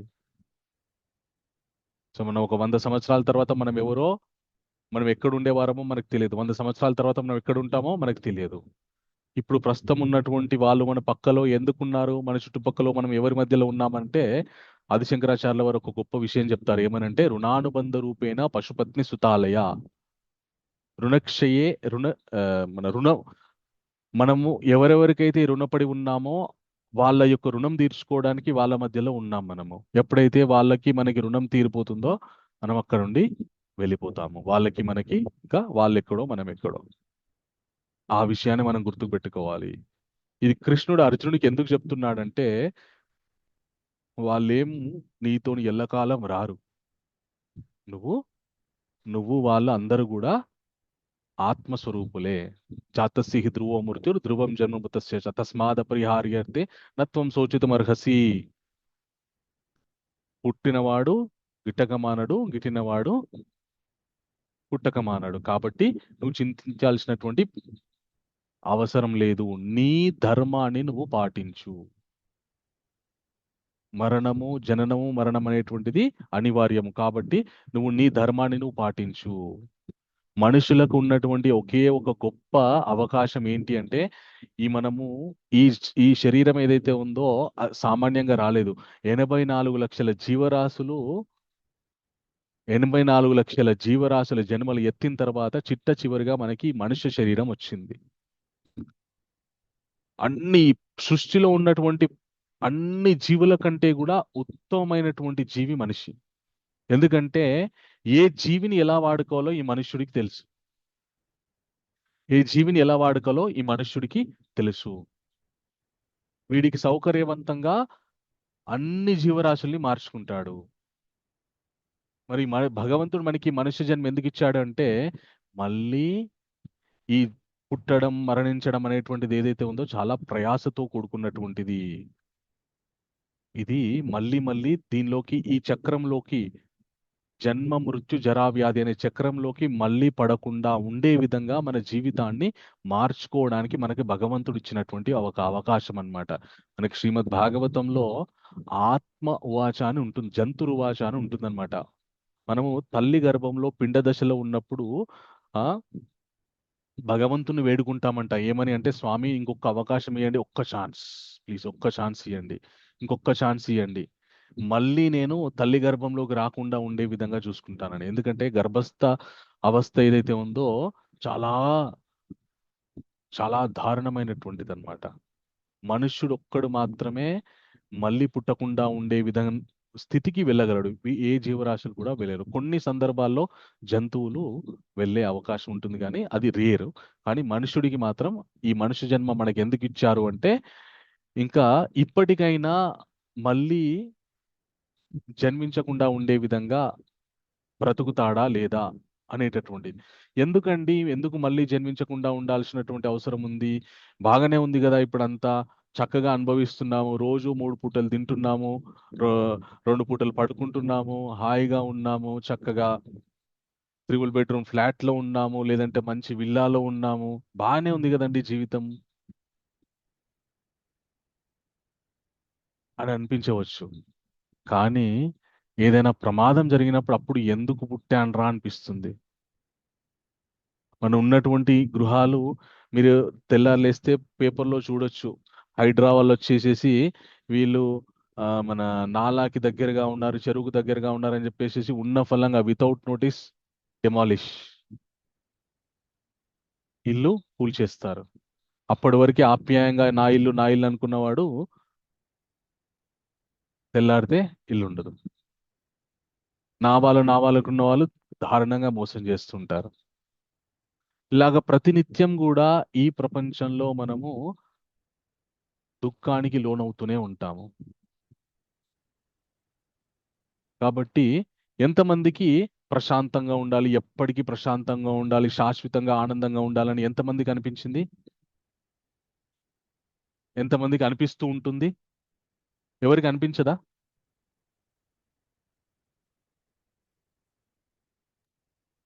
అనిపిస్తుంటుందా అందరికి? ఖచ్చితంగా అనిపిస్తుంది. అది మన సహజమైనటువంటి స్థితి. అది ఆనందంగా ఉండాలి అని అనుకోవడం తప్పేం కాదు. అది కానీ ఎలాగా అది ఆనందంగా ఉండాలనుకోవడం సహజము, కానీ ఉండలేము. మరి ఉండాలంటే ఏం చేయాలి? భక్తి మార్గంలో మంచి ధర్మ మార్గంలో నడవాలండి. ధర్మ మార్గంలో న్యాయంగా ఉండాలి. చేయాలి Prabhuji. Thank you very much. ఆనందంగా ఉండేవాళ్ళు వెరీ గుడ్. అందరూ చక్కగా సమాధానాలు చెప్తున్నారు, చాలా సంతోషము. ఆనందంగా ఉంటారు. వెరీ గుడ్, చాలా సంతోషం అండి. అందరూ చక్కగా సమాధానాలు చెప్తున్నారు, చాలా సంతోషం. కానీ ఆనందంగా ఉండడం అనేటువంటిది క్రమక్రమంలో, క్రమ పద్ధతిలో మనం ఆ స్థితికి వెళ్ళగలము. మనకి ఇప్పుడు ఉద్యోగం చేస్తే నెల జీతం వస్తుంది.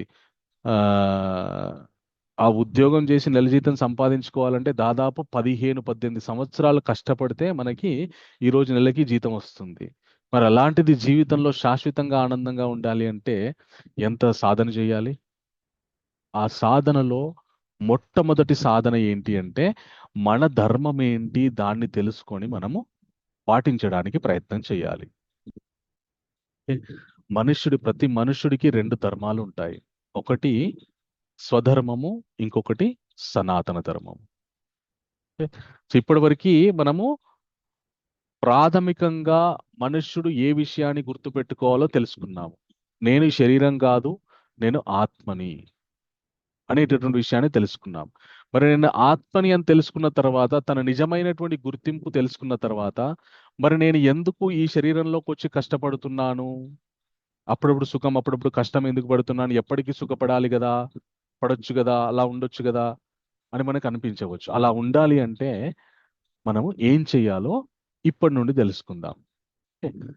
మనకి రెండు ధర్మాలని చెప్పాను. ఏంటి ఏంటి చెప్పండి. స్వధర్మము, స్వధర్మం, రెండోది సనాతన ధర్మం. Very good, very good. స్వధర్మము, సనాతన ధర్మం అని మనకి రెండు ధర్మాలు ఉంటాయన్నమాట. ఓకే.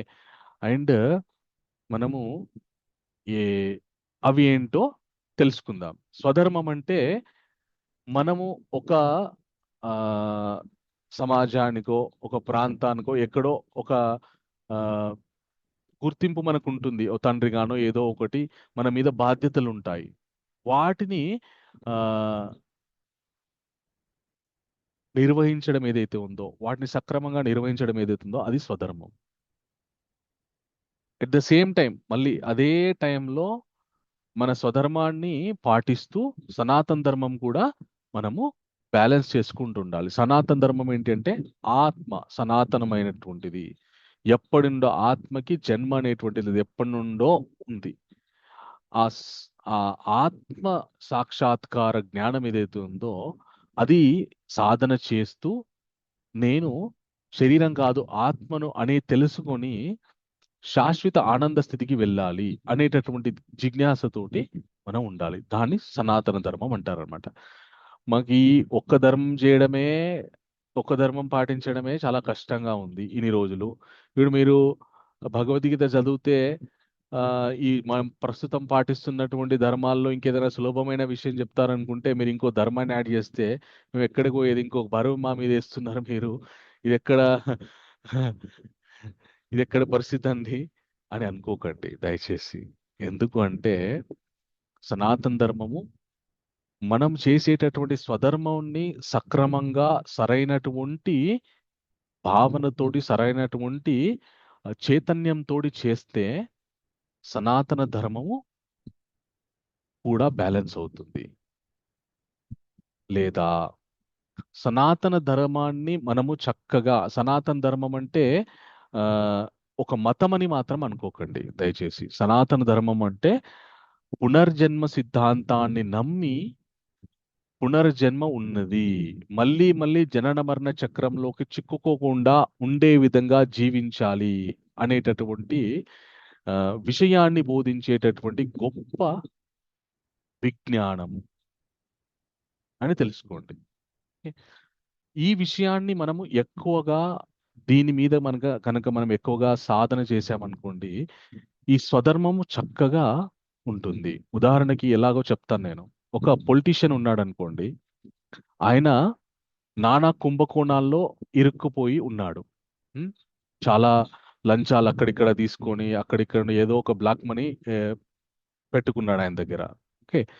ఇప్పుడు ఆయనకి అక్రమంగా సంపాదించడం వల్ల శరీరం వదిలిపెట్టిన తర్వాత నరకాది లోకాల్లోకి వెళ్ళి నరకాది బాధలు అనుభవించి తర్వాత ఎవరెవరి దగ్గరైతే అక్రమంగా డబ్బు దోచుకున్నాడో మళ్ళీ వాళ్ళ చేతిలోనే ఈయన చాలా ఘోరమైనటువంటి బాధలు పడాల్సి ఉంటుంది అనేటటువంటి విషయాన్ని మళ్ళీ జన్మెత్తిన తర్వాత ఇప్పుడు అక్రమంగా సంపాదించాడు కాబట్టి అప్పుడు బాధలు పడాల్సి వస్తుంది అనేటటువంటి విషయం ఆయనకు అర్థమైంది అనుకోండి. ఆయన తన జీవనశైలిని మార్చుకొని తన తప్పులను ఒప్పుకొని ఆయన ఇంకా అప్పటి నుండి నేను ధార్మికం బతుకుతాను అనుకున్నాడు అనుకోండి, తన స్వధర్మము చక్కబడ్డదా లేదా?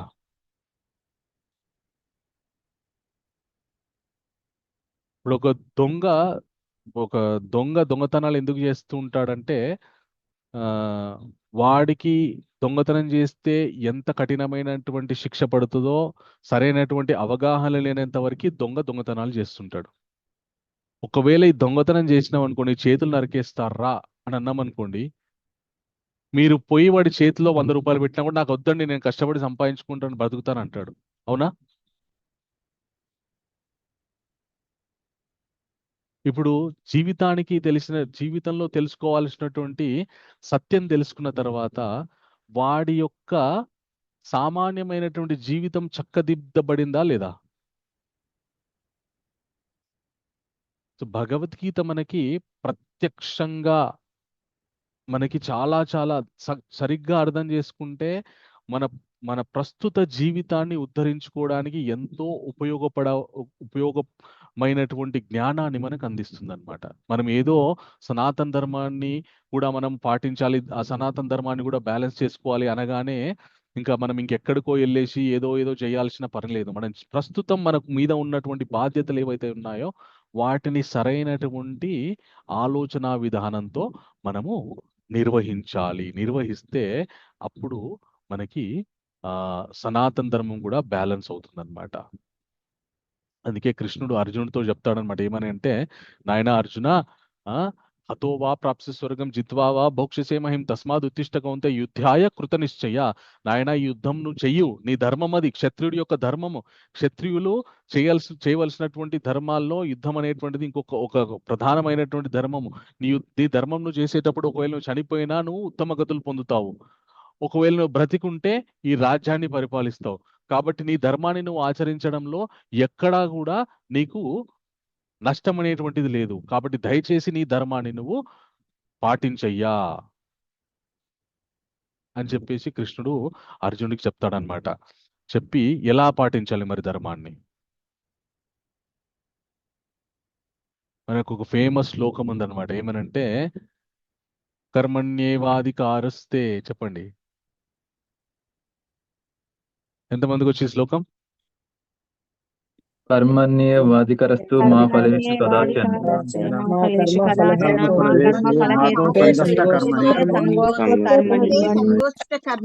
వెరీ గుడ్, చాలా అద్భుతం అండి. ఫేమస్ శ్లోకాలు సినిమాల్లో కూడా ఎడాపెడా వాడేస్తుంటారు ఈ శ్లోకాన్ని, అర్థం కూడా చెప్పకుండా వాడేస్తుంటారు. మనప్ప ఏం చెప్పారు వీళ్ళు, నిజంగా ఈ డైరెక్టర్ కి సనాతన ధర్మం అంటే ఎంత గొప్ప గౌరవం ఉందని చెప్పేసి మనం అనుకుంటాం. అయితే దాని అర్థం ఏంటంటే, చాలా మంది ఏమని అంటుంటారంటే, పనే దైవము, నువ్వు చేసే పనినే దైవంగా భావించి పూజించు అని చెప్తుంటారు అనమాట. కానీ దాన్ని ఆ విధంగా కాదు. ఏ విధంగా అర్థం చేసుకోవాలంటే, మనం చేయవలసినటువంటి పనిని సరైనటువంటి భావనతో చేసినప్పుడు పని ఒక పూజ అవుతుంది. వర్క్ ఈజ్ వర్షిప్ అంటారు అనమాట.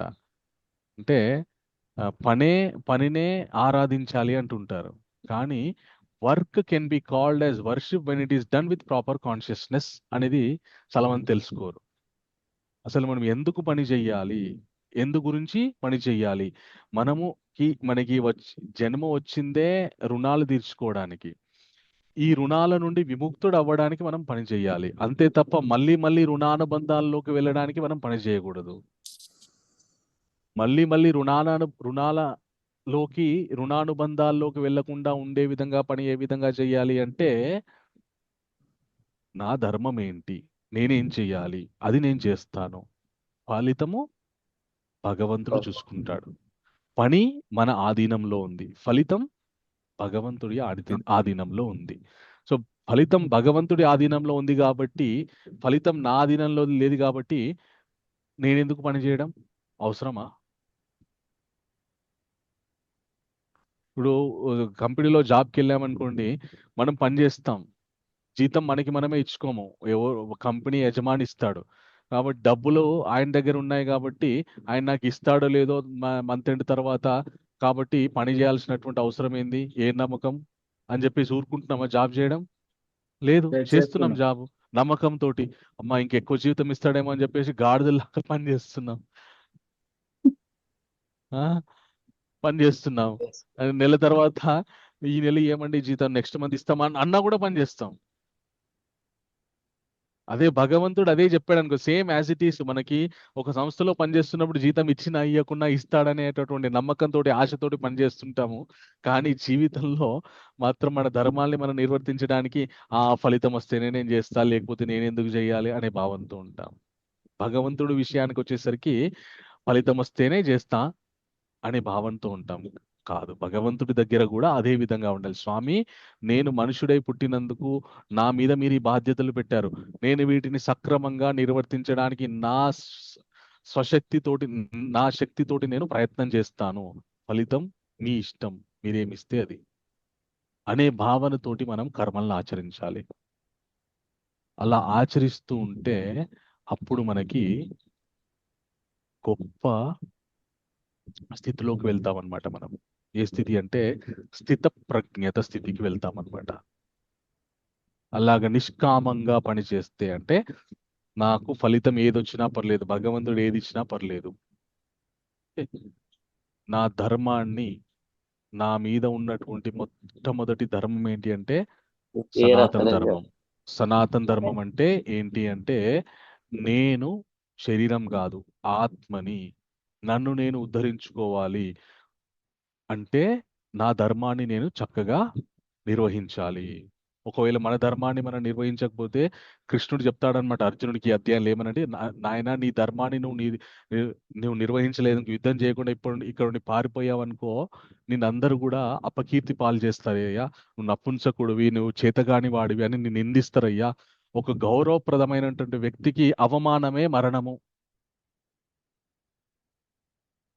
కాబట్టి నీకు ఆ భరణం అవసరమా? నువ్వెందుకు జన్మించావో కారణం తెలుసుకొని కర్మ చెయ్యి అని చెప్పేసి కృష్ణుడు చెప్తాడనమాట అర్జునుడికి. అయితే ఇక్కడ ఒక విషయం చెప్తాను మీకు, చాలా హాస్యాస్పదమైనటువంటి విషయము.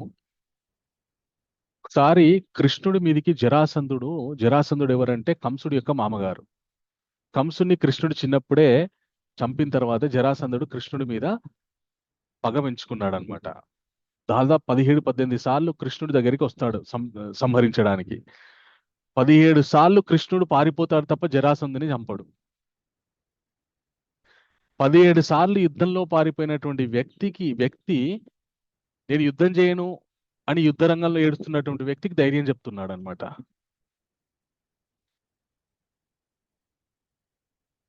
నేనున్నాను అనుకోండి, నాకు పిహెచ్డి చదవడం చేత కాదు, ఓకే, పిహెచ్డి చదవాలనుకున్న వాళ్ళు గైడెన్స్ ఇస్తున్నా అనుకో, ఎలా ఉంటుంది అది?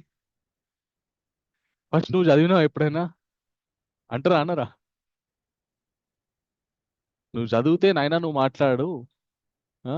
కానీ అర్జునుడు, అయ్యా కృష్ణ, యుద్ధం గురించి నీకు తెలియదు అయ్యా, యుద్ధంలో నుండి పారిపోయినావు నువ్వు, నీకేం తెలుసు యుద్ధం గురించి, నువ్వు నాకు చెప్తున్నావు అని అనొచ్చు. కానీ అర్జునుడు అట్లా అనలేదు. ఎందుకంటే భగవంతుడు ఏది చెప్పినా ఏది చేసినా దాని వెనకాల ఒక కారణం ఉంటుంది. భగవంతుడు జరాసంధుని ఎందుకు వదిలిపెట్టాడు అంటే, వదిలిపెట్టిన 10 సారి మళ్ళీ ఇంకోసారి ఇంకా వందల మంది, వేల మంది వెధవలను తీసుకొని వచ్చేస్తున్నాడు అనమాట. వచ్చిన ప్రతిసారి ఆ జరాసంధుడితో పాటు వచ్చిన వాళ్ళందరినీ సంహరించేస్తున్నాడు, జరాసంధుని వదిలిపెట్టేస్తున్నాడు, జరాసంధు నుండి వెళ్ళిపోతున్నాడు కృష్ణుడు. రంచుడు అలాగే ఇంకోసారి కూడా మన కాలయవన్ నుంచి కూడా తప్పించుకొని వెళ్తుంటాడు అనమాట కృష్ణ, యుద్ధం చేయలేక. అలాగా ఎందుకు అంటే దానికి ఒక కారణం ఉంటుంది. కృష్ణుడు చేసే ప్రతి పనికి అందుకే కృష్ణుడు అర్థం చేసుకోవడం చాలా కష్టం. ఈ రోజు కృష్ణుడు అర్జునుడికి నేను యుద్ధం చేయ అంటే యుద్ధం చేయని యుద్ధ నీతి చెప్తున్నాడు అనమాట. ఎందుకు అంటే అర్జునుడికి ఆ నమ్మకం ఉంది కృష్ణుడి మీద, నన్ను సరైనటువంటి దారిలో పెడతాడు. ఈయన యుద్ధాన్ని వదిలిపెట్టి వెళ్ళిపోయినా కూడా దానికి ఒక పరమార్థం ఉంది. కాబట్టి ఈయనని పట్టుకుంటే ఈయన చక్కటి గైడెన్స్ ఇస్తాడు నాకు అని అర్జునుడు కృష్ణుని పట్టుకోవడం జరిగింది. కృష్ణుడు అవతరించిందే దుష్ట సంహారం చేయడానికి. కాబట్టి ఆయన ఒక దుష్టుణ్ణి వదిలిపెట్టాడంటే వాడు మళ్ళీ ఇంకో 4 దుష్టుల్ని వేసుకొని వస్తాడు. అప్పుడు ఈయన దుష్ట సంహారం చేయడం ఈజీగా అవుతుంది. ఎక్కడెక్కడ దుష్టులను వాళ్ళు వెతికి పట్టి ఫోన్ చేసి, మిస్ కాల్ ఇచ్చి, వాట్సాప్ మెసేజ్ చేసి అందరినీ పిలిపించి రండ్రా వెళ్దాం యుద్ధానికి అని చెప్పేసి తీసుకొస్తారు కదా అని చెప్పి కృష్ణుడు అందుకు వదిలిపెట్టాడు అనమాట. అలాగా కృష్ణుడు అర్జునుడికి గైడెన్స్ ఇస్తున్నాడు, యుద్ధం చేయమని చెప్పి, నీ ధర్మాన్ని నువ్వు పాటించు అని. అలాగ ధర్మాన్ని పాటించేటప్పుడు కొన్ని అవరోధాలు ఏర్పడుతుంటాయి. ముఖ్యమైనటువంటి అవరోధం ఏంటి అంటే మన యొక్క ఇంద్రియాలే. మన ఇంద్రియాలే మనకి సహకరించవు. ఎందుకంటే నాలికకి ఒక రుచి, కంటికి ఒక రుచి. కంటికి ఒకటి చూడాలనిపిస్తుంది, నాలుకకి ఒకటి తినాలనిపిస్తుంది, చెవుకి ఇంకోటి వినాలనిపిస్తుంది, ఇంకా వేరే అంగాలకి ఇంకేమో చేయాలనిపిస్తుంటాయి అన్నమాట.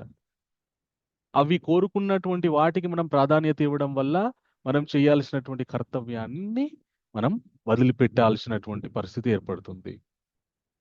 మనం చూస్తుంటాం, ఎంతో మంది చాలా ఉత్తమమైనటువంటి విద్యలని అభ్యసించి ఉత్తమ పదవుల్లో ఉంటారనమాట. ఉండి మన ప్రభుత్వం వారికి ఒక బాధ్యతాయుతమైనటువంటి ఆ ఉద్యోగాన్ని ఇస్తే వారు ఆ ఉద్యోగాన్ని ఉపయోగించుకొని వారి కింద వాళ్ళని లోబపరుచుకొని వాళ్ళతోని వివిధమైనటువంటి సేవలు చేయించుకుంటుంటారు. వివిధమైనటువంటి కోరికలు వారితో తీర్చుకోవడానికి ప్రయత్నం చేస్తుంటారు అన్నమాట. ప్రభుత్వం వారికి ఉద్యోగం ఎందుకు ఇచ్చింది? అందు గురించి ఇచ్చిందా? ఏదో సమాజాన్ని ఉద్ధరిస్తారనే భావంతో ఇచ్చింది.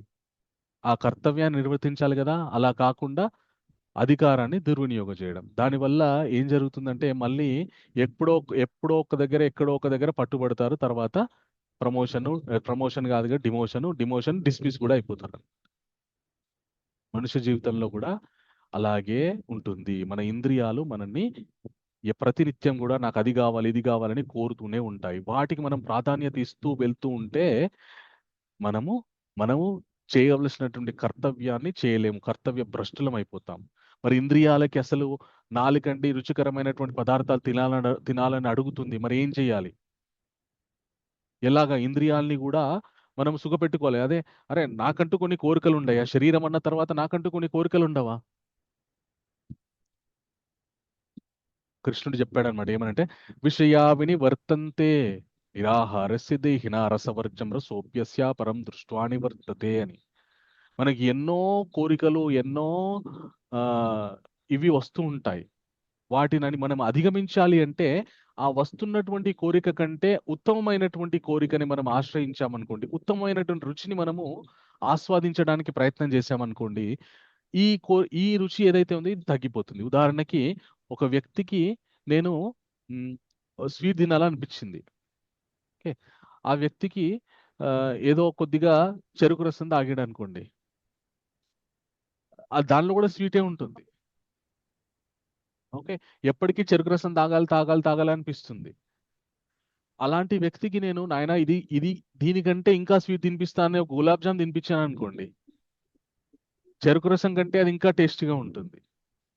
సో దానికి అలవాటు పడ్డాడు అనుకోండి. దీన్ని చెరుకు రసం ఏందల్లా మొత్తం నీళ్ళే ఉంటాయి, మధ్యలో అల్లము నిమ్మకాయ వేస్తారు, ఇంకా కొద్దిగా చేదు పుల్ల కూడా ఉంటుంది, ఇది చాలా టేస్టీగా ఉంది, స్వీట్ చాలా టేస్టీగా ఉందని ఈ హయ్యర్ టేస్ట్కి అలవాటు పడిపోతాడు అనమాట. పడిపోయి ఆ తక్కువ టేస్ట్కి వదిలేస్తాడు. అదే విధంగా మనుష్య జన్మలో కూడా ధర్మం అనేటటువంటిది, అలాగే భగవంతుని యొక్క సాంగత్యం అనేటటువంటిది కొద్దిగా అలవర్చుకున్నాం అనుకోండి, దాంట్లో ఉండేటటువంటి ఆనందం, ప్రశాంతత వల్ల మనకి నిమ్నమైనటువంటి రుచులు, తక్కువ స్థాయి రుచులు ఏవైతే ఉన్నాయో వీటిని మనము ఆపుకోగలుగుతాం. దానికి చక్కటి ఉదాహరణ ఎవరంటే మీరే. ఇప్పుడు ఇక్కడ 213 మంది క్లాస్ వింటున్నారు. ఈ 8 గంటల నుండి ఇప్పటివరకు 1:07 అయింది. ఈ గంటలో మీరు సినిమాలు చూడొచ్చు, సీరియల్ చూడొచ్చు, రెస్టారెంట్లకు వెళ్ళి తినొచ్చు, ఇంకేవో బాతాకాని మాట్లాడచ్చు. ట్రంప్ అండి ఇరాన్ మీద ఎంత యుద్ధం చేస్తున్నాడు, దారుణం అని చెప్పేసి ప్రపంచ రాజకీయాలు కూడా మాట్లాడచ్చు. కానీ భగవద్గీత వినడానికి ఎందుకు వచ్చారు? అవి కూడా టైం పాస్ ముచ్చట్లు కాబట్టి అవి కూడా మనకి టైం పాస్ చేసుకోవడానికి అవి కూడా ఒక అంశాలే.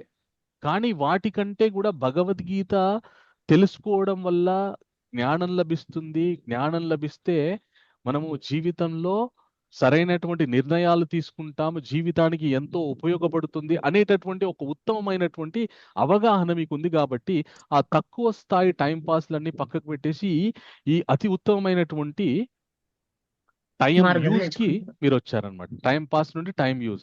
ఈ గంట సేపు మీకు టైం పాస్ కాలేదు, టైం యూజ్ అయింది. మనం గొప్ప గొప్ప అంశాలు తెలుసుకున్నాం. నేను మొట్టమొదట మనుష్య జీవితంలో క్లిష్టమైన పరిస్థితుల్లో నుండి బయటపడాలంటే ఒక గురువు యొక్క సాంగత్యం అవసరమని తెలుసుకున్నాము. ఇంక తర్వాత మనం ఎవరము, నిజమైనటువంటి మన అస్తిత్వం ఏంటి అంటే ఆత్మ అనేటటువంటి విషయాన్ని తెలుసుకున్నాము. ఈ ఆత్మని నేను తెలుసుకున్న తర్వాత నేనేం చేయాలి, నా కర్తవ్యాలు, స్వధర్మాలు నిర్వర్తించాలనేటువంటిది తెలుసుకున్నాము. ఆ స్వధర్మాలు నిర్వర్తించే క్రమంలో నాకు ఏవి అడ్డుగా ఉన్నాయి అనేటటువంటి ఇంద్రియాల గురించి మనం మాట్లాడుకుంటాం. ఇన్ని గొప్ప గొప్ప విషయాలు మనం నేర్చుకుంటాం. ఇప్పుడు ఈ విషయాలు ఏవైతే ఉన్నాయో ఇవి మీరు ఆధ్యాత్మిక పరంగా కాకుండా కూడా భౌతిక పరంగా కూడా మీరు ఆలోచించండి. ఒక విద్యార్థి ఉన్నాడు అనుకోండి, వాడు చదివి ఉన్నత స్థితికి వెళ్ళాలి అంటే విచ్చలవిడిగా తిరిగితే వాడు అనుకున్నటువంటి ఉద్యోగాన్నో సంపాదించగలడా?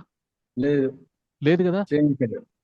జీవితంలో ఏది సంపాదించాలన్నా కూడా కొంతకాలం ఇంద్రియ నిగ్రహంతో ఉండాల్సిందే, ఖచ్చితంగా ఉండాల్సిందే.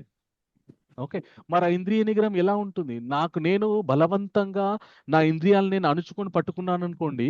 శాస్త్రంలో ఇంకొక విషయాన్ని కూడా చెప్పారు. ఇంద్రియాలని నువ్వు బలవంతంగా అణిచి పట్టుకుంటే ఒక త్రాచుపాము మీద నువ్వు కాలేసి తొక్కిపెట్టి పట్టుకున్నట్టే. కొద్దిగా కాలు నువ్వు జరిపావంటే లేచి కాటేస్తుంది అది తిరిగి. ఇంద్రియాలు కూడా అంతే. బలవంతంగా ఇంద్రియాలను నువ్వు అణుచుకోలేవు, అణచలేవు అర్జున. వాటికి సరైనటువంటి సాధనం ఇవ్వాలి. ఇంద్రియాలు ఎందుకు మన యొక్క గతిని, మన యొక్క కంట్రోల్ నుండి వెళ్ళిపోతాయంటే కృష్ణ ఒక చక్కటి విషయం చెప్తాడనమాట. ధ్యాయతో విషయాన్ పుంస సంగస్తేషుపజాయతే సంగాత్ సంజాయతే కామ కామాత్ క్రోధోభిజాయతే క్రోధాత్ భవతి సమ్మోహ సమ్మోహ స్మృతి విభ్రమ స్మృతి భ్రంశాత్ బుద్ధినాశో ప్రణశ్యతి. మనం ఏదైనా ఒక విషయం మీద ఇష్టంతోటో మక్కువతోటో ఉన్నామనుకోండి, ఓకే, దానితోని మనకి సంఘం ఏర్పడుతుంది. నాకు కావాలి, నాకు కావాలి, నాకు కావాలని ఒక సంఘం ఏర్పడుతుంది. దొరికిందా సంతోషం, అనుభవించి దానికంటే ఇంకా మంచిది కావాలనిపిస్తుంది. అది దొరికిందా సంతోషం, అది అనుభవించిన తర్వాత ఇంకా మంచిది కావాలనిపిస్తుంది. అది దొరకలేదా దుఃఖం. అది ఎవరి దగ్గర ఉందో వాళ్ళ మీద అసూయ. అది ఎక్కడుందో, ఎవరెవరి దగ్గర ఉందో వాళ్ళతోని పగ, శత్రుత్వం. అలాగా మెల్లమెల్లగా కామము, క్రోధము వైపు వెళ్ళి ఇంకా విచక్షణ అనేటువంటిది కోల్పోతాడు అనమాట మనుష్యుడు. ఏది మంచి చెడు అనేటువంటిది కోల్పోయి నానా దారుణాలు చేస్తుంటాడు అనమాట. అలా కాకుండా ఇంద్రియాల్ని ఒక క్రమ పద్ధతిలో నియంత్రించుకోవాలి, నియంత్రణలో పెట్టాలి. అది ఎలా సాధ్యం అంటే కృష్ణుడు చెప్తాడనమాట. ఎవరైతే తనని ప్రతినిత్యము అనుసరించడానికి ప్రయత్నిస్తారో, తనని స్మరించడానికి, తనని ఆరాధిస్తూ ఉంటారో వారికి ఇంద్రియాల్ని కంట్రోల్లో పెట్టుకోవడం చాలా చాలా సులభమని మనకి శ్రీల ప్రభుపాదుల వారు ఈ అధ్యాయంలో ఇంద్రియాల్ని ఎవరు ఎలా అదుపులో పెట్టుకున్నారో ఒక మంచి ఉదాహరణ ఇస్తారనమాట.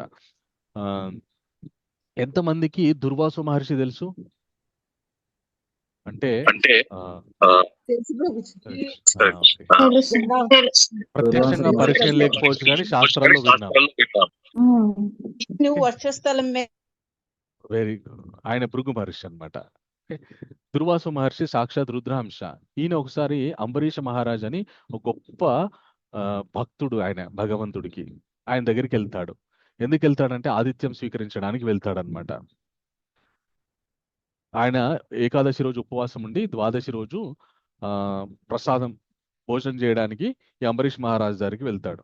వెళ్ళగానే చెప్తాడు, నేను చాలా ఆకలితో ఉన్నాను, నాకు షడ్రుచోపేతమైనటువంటి భోజనాన్ని నువ్వు పెట్టు, ఏర్పాట్లు చేయి, నేను వస్తున్నానని చెప్తాడనమాట. ఈ అంబరీష్ మహారాజ్ కూడా ఆయన ఏకాదశి వ్రతం చేస్తాడు. ఆయన కూడా ఇంకా ఏకాదశి అయిపోయిన తర్వాత ద్వాదశి టైంలో పారణ చేయాలంటే ఉపవాసం వదిలిపెట్టి మళ్ళీ ఆహారం స్వీకరించాలి. అప్పుడు ఈయన దుర్వాసు మహర్షి వస్తాడు.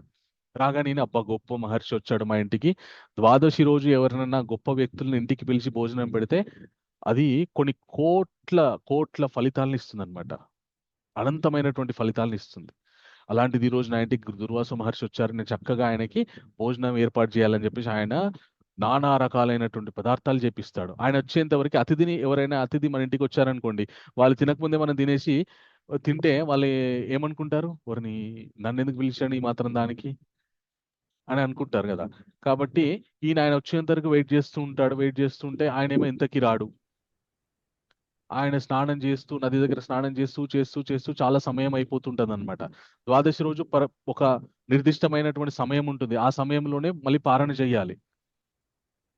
ఆ సమయం ఆ గడియలు అయిపోతుంటే ఈయనకి అర్థం కాదు ఏం చేయాలో. ఈయన పురోహితులను అడుగుతాడు, ఇప్పుడు ఏం చేయాలి, సమయం అయిపోతుంది, ఆయన ఇంకా రాలేదు, ఇప్పుడు పారణ ఉపవాసం వదిలిపెట్టాలి, మరి ఎట్లా అంటే, ఒక పని చేయండి మహారాజా, ఉపవాసాన్ని వదిలిపెట్టినట్టే కానీ మీరు ఏం తిననట్టే ఉండేటటువంటి ఒక మధ్యస్థమైనటువంటి ప్రక్రియ మీకు చెప్తాము. ఏం లేదు, కొన్ని నీళ్లు తాగండి. నీళ్లు తాగితే మీరు ఏదో ఒకటి తీసుకున్నారు కాబట్టి ఉపవాసం వదిలిపెట్టినట్టే. ఏం తినలేదు కాబట్టి ఇంకా ఆయన గురించి మీరు వెయిట్ చేస్తున్నట్టే అని చెప్పగానే ఈయన కొన్ని నీళ్ళు తాగేస్తాడు. తాగానే దుర్వాస మహర్షి వస్తాడు. రాగానే ఆయనకు తెలిసిపోతుంది, ఈయన నీళ్ళు తాగేశాడు. నన్ను అతిథిని పిలిచి నేను రాకముందే జలం సేవిస్తావు, ఎంత పాపాత్ముడి నువ్వు, నేను శపిస్తానని చెప్పేసి నీ పని చెప్తానని చెప్పి ఒక పెద్ద రాక్షసిని సృష్టించి ఆయన మీదికి వదిలిపెడతాడు. వదిలిపెట్టగానే ఆయన ఓం నమో భగవతే వాసుదేవాయ అని ఆయన ప్రార్థిస్తుంటాడు. ప్రార్థించగానే ఆ రాక్షసి ఈ దుర్వాస మహర్షిని చంపడానికి వెళ్ళగానే ఆ ఈ అంబరీష మహారాజుని చంపడానికి వెళ్ళగానే అంబరీష మహారాజుని విష్ణు యొక్క శంఖ చక్రాలు కాపాడుతుంటాయి. ఆ చక్రము ఆ రాక్షసిని సంహరించి ఈ దుర్వాస మహర్షి ఎంబడ పడుతుందన్నమాట, ఈయనని కూడా సంహరించడానికి. ఎందుకంటే భగవంతుడు తన భక్తులని అంత కనిపెట్టుకుంటూ ఉంటాడనమాట. తనని నమ్ముకున్నటువంటి వాళ్ళని అంత రక్షిస్తూ ఉంటాడనమాట. ఈ దుర్వాస మహర్షి 3 లోకాలు తిరుగుతుంటాడు కాపాడడానికి. ఆయనను ఎవరైనా కాపాడుతారో అని. ఎవ్వరు కాపాడరు. వైకుంఠానికి కూడా వెళ్తాడనమాట. విష్ణుమూర్తి దగ్గరికి వెళ్ళి, ఆయన నన్ను కాపాడని, మీ చక్రం నన్ను సంహరించడానికి వస్తుందంటే ఆయన కూడా చేతులు ఎత్తేస్తాడు, నేను కూడా కాపాడలేను, ఎందుకంటే నేనే నా భక్తుల ఆధీనంలో ఉంటాను, నేను కాపాడాల్సింది నా భక్తుడే, మళ్ళీ ఆయన దగ్గరికి వెళ్ళని చెప్తాడనమాట. చెప్పగానే ఆయన మళ్ళీ అంబరీష్ మహారాజ్ దగ్గరికి వస్తాడు. వచ్చి, అయ్యా నన్ను క్షమించు, నన్ను కాపాడయ్యా అంటే ఆయన అప్పుడు, అయ్యో మీరు నన్ను క్షమించమని అడగడం ఏంటిది, మీరు పూజార్హులు అని చెప్పేసి ఆయన భగవంతుని వేడుకుంటాడు. అప్పుడు ఆ విష్ణు చక్రం ఏదైతే ఉందో అది వెళ్ళిపోతుంది అనమాట. అలాగా ఈ అంబరీష మహారాజు ఇప్పుడు గొప్ప తపస్వి అయినా కూడా తన క్రోధాన్ని దుర్వాస మహర్షి కంట్రోల్లో పెట్టుకోలేకపోయాడు. కానీ సామాన్యుడైనటువంటి అంబరీష మహారాజు మాత్రం తన యొక్క ఆలోచనల్ని, భావనల్ని ఆయన అదుపులో పెట్టుకోగలిగాడు. ఎలా సాధ్యమైంది అది? మనకి శాస్త్రాలు ఏం చెప్తారంటే, జిహ్వే కేశవ కీర్తనం. ఆయన అంబరీష మహారాజు యొక్క నాలిక మీద ప్రతినిత్యం కూడా ఆ కేశవుడి యొక్క కీర్తన జరుగుతుండేదంట. భగవంతుని యొక్క నామాలను అర్థిస్తుండేవంట. ఆయన ప్రతినిత్యం కూడా ఆయన 2 పాదాలు దేవాలయాల చుట్టూ ప్రదక్షిణలు చేస్తుండేవంట. ఆయన నాసిక ముక్కు ఎప్పుడు కూడా భగవంతుని మీద పాదాల మీద అర్పించినటువంటి తులసిని గ్రహిస్తూ ఉండేవంట. ఆయన కళ్ళు ఎప్పటికీ భగవంతుడి యొక్క దివ్యమంగళ స్వరూపాన్ని చూస్తూ ఉండేవంట. ఇలాగా ఆయన యొక్క ఇంద్రియాలని ఆయన అదుపులో పెట్టుకోగలిగాడు అనమాట. ఇంద్రియాలని అదుపులో ఎలా పెట్టుకోవాలి అని మనం అర్థం చేసుకోవాలి అంటే, అవి ఏవి అనుభవించాలనుకుంటున్నాయో వాటిని బలవంతంగా ఇవ్వకుండా మానేయడం కంటే, అవి వేటిని చూసి ఆస్వాదిస్తున్నాయో వాటిల్లో ఉత్తమమైనటువంటి విషయాల్ని వాటికి పరిచయం చేయాలి. చేస్తే అప్పుడు అవి కంట్రోల్లో ఉంటాయి అన్నమాట ఇంద్రియాలు.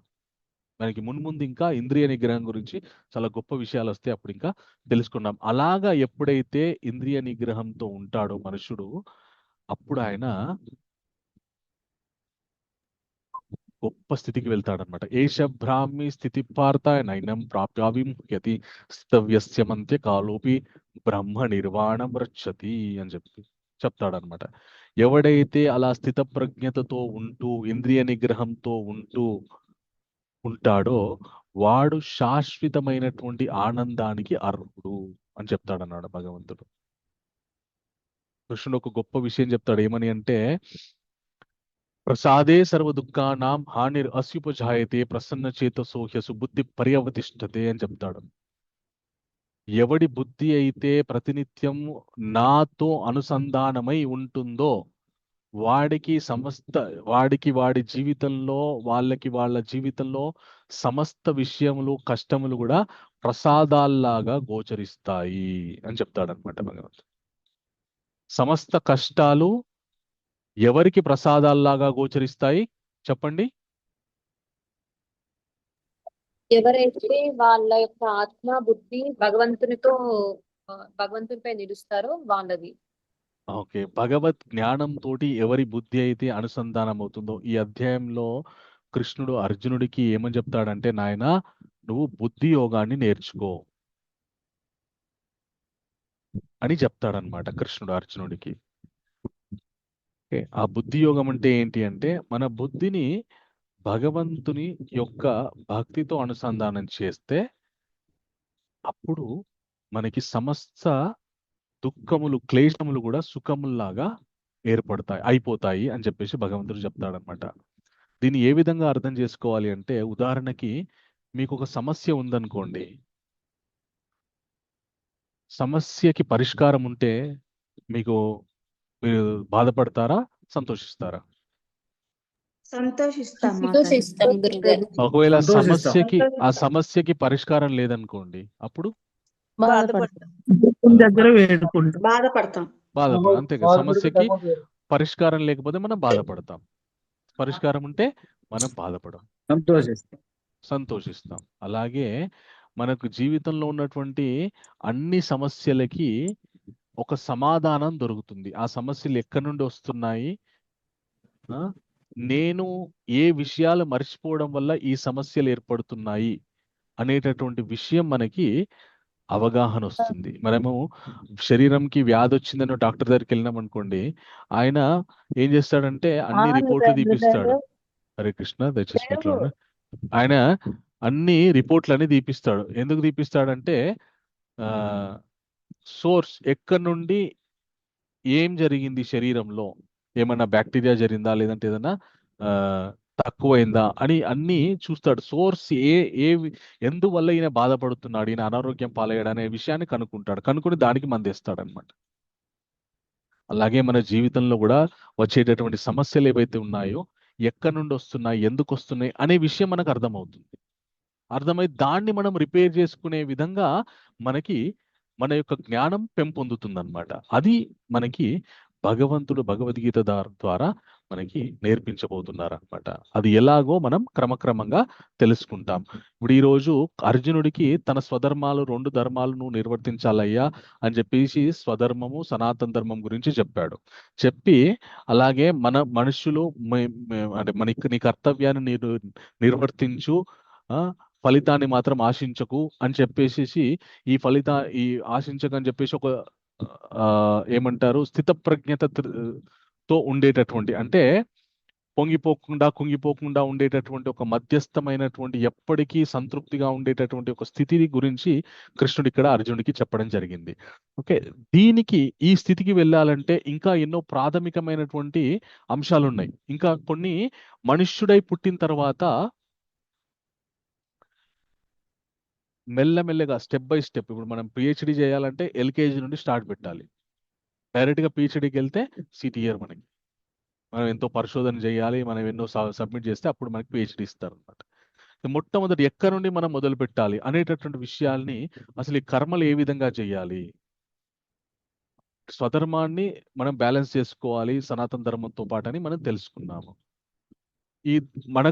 మనకి స్వధర్మాలు సనాతన ధర్మాలు అనేటటువంటి విషయాల మీద మళ్ళీ రేపటి అధ్యాయంలో ఇంకా గొప్ప అవగాహన భగవంతుడు ఇవ్వబోతున్నాడు అనమాట. రేపటి అధ్యాయం పేరు ఏంటంటే కర్మయోగం. ఆ కర్మయోగంలో ఇంకా చాలా విషయాలు మనము తెలుసుకోబోతున్నాం. ఈరోజు మనము మన జీవితంలో చాలా క్లిష్టమైనటువంటి పరిస్థితుల్లో ఉన్నప్పుడు గురువు మనకు అవసరం, గురువును ఆశ్రయించాలని తెలుసుకున్నాము. ఆ గురువు మనకి మనం ఎవరమో మన యొక్క నిజ అస్తిత్వాన్ని మనకి తెలియపరుస్తాడని తెలుసుకున్నాము. మన నిజమైనటువంటి అస్తిత్వం ఏంటో తెలుసుకున్న తర్వాత మనం పాటించాల్సినటువంటి ధర్మాలు ఏంటో తెలుసుకొని వాటిని పాటించాలని తెలుసుకున్నాము. ఆ ధర్మాలు పాటించే క్రమంలో మనకి అవరోధాల్లాగా ఏవి ఉంటాయి, ఏ వస్తాయో మనం తెలుసుకున్నాము.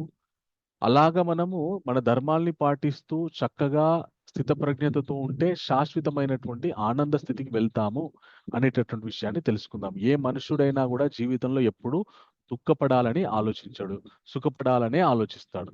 కానీ కానీ సుఖపడాలి అంటే ఏం చేయాలో మాత్రం ఆలోచించడు. ఒకటే ఒక విషయం ఏం తెలుసు అంటే, సుఖపడాలంటే బాగా డబ్బు సంపాదించాలి, భోగాలు అనుభవించాలి అనే విషయం మాత్రమే తెలుసు. కానీ ఎంత అనుభవించినా కూడా కొన్ని రోజులైన తర్వాత మళ్ళీ ఏదో ఒక దుఃఖానికి లోనైపోతూనే ఉంటాడు.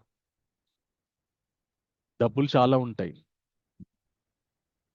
జీవితంలో సమస్యలు కూడా చాలా ఉంటాయి. ఏమైనా అనుభవించి సుఖపడతాడా? పడలేడు. డబ్బున్నా సమస్యలుంటే సుఖపడలేడు. డబ్బు లేకున్నా ఏం సమస్యలు లేవనుకో సుఖపడతాడు మనుషుడు.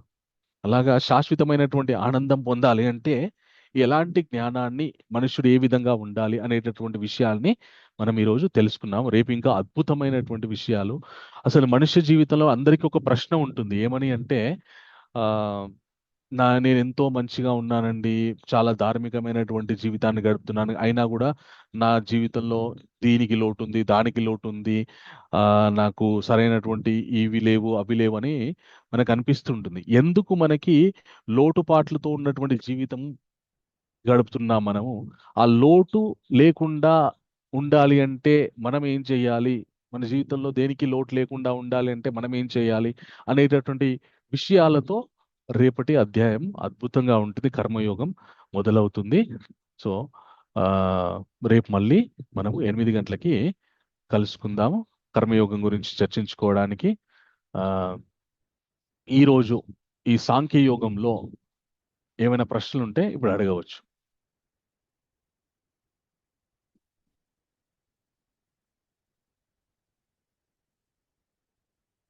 ఎవరెవరికైతే ప్రశ్నలు ఉన్నాయో వాళ్ళు దయచేసి హ్యాండ్ రైజ్ చేసి పెట్టండి. నేను ఒక్కొక్కరిగా అవకాశం ఇస్తాను. మొట్టమొదటి సరోజ మాతాజీ, మీరు హ్యాండ్ రైజ్ చేసి పెట్టండి. మీకు ఏమైనా ప్రశ్న ఉందా? ఓకే. ప్రిన్సిపల్ సిఓఈ అని పెట్టారు. హరే కృష్ణ మాతాజీ, మీకు ఏమైనా ప్రశ్న ఉందా మాతాజీ? ప్రభుజీ, ఇప్పుడు మీరు చెప్పారు కదా, తల్లి గర్భంలోకి ప్రవేశించిన తర్వాత నాకు ఈ జన్మ వద్దు, ఈ బాధ నేను పడలేను అంటారు. కానీ మన ప్రకృతిలో ప్రతి వాళ్ళు మళ్ళీ కావాలి, తమ్ముడు కావాలి, అన్న కావాలి మళ్ళీ అనే కోరికను మాత్రం మనం చంపుకోలేం కదా ప్రభుజీ. అవును మాతాజీ. అదే అది మన చెప్పాలనుకున్నారా, అడగాలనుకున్నారా? అడగాలనుకున్నా. అది మనకి తెలియక అలా అనుకుంటాం కదా ప్రభుజీ. ఇప్పుడు మీరు చెప్తే మాకు తెలిసింది. లేకపోతే ఇప్పుడు పెళ్లి కాగానే పిల్లల ఎంతమంది, పిల్లలు లేకపోతే ధనం లేకపోయినా పర్వాలేదు, పిల్లలు ఎంతమంది ఉన్నారు అని చెప్పని అడుగుతుంటారు పక్కన వాళ్ళు. మనకైనా పిల్లలు ఉంటేనే అంత బాగుంటది, డబ్బుల కన్నా పిల్లలు ఉంటే ఇల్లు బాగుంటది అని చెప్పని అనుకుంటుంటాం కదా సహజంగా. మనం అంత బాధలో చిక్కుకున్నా గానీ మళ్ళీ మనం అదే జన్మ కావాలనే కోరుకుంటాం కదా అని అంటున్నారు. అయితే దాన్ని ఏ విధంగా అర్థం చేసుకోవాలి అంటే, పిల్లలు కావాలి అనుకోవడం తప్పు కాదు. పిల్లలు కావాలి అనుకోవడం తప్పు కాదు. కానీ పిల్లలు వచ్చిన తర్వాత వారితోటే మమేకమైపోయి ఇంకా మన జీవితం వారికి అంకితం చేయడం వల్ల మనం ఏదైతే తెలుసుకోవాలో జీవితంలో ఆ విషయాన్ని తెలుసుకోలేకపోతాం అన్నమాట. అదే నిన్న మీరు చెప్పారు కదా, ఎక్కువ మమకారం పెంచుకుంటే వికారంగా తయారైతా. అది హరే కృష్ణ ప్రభు.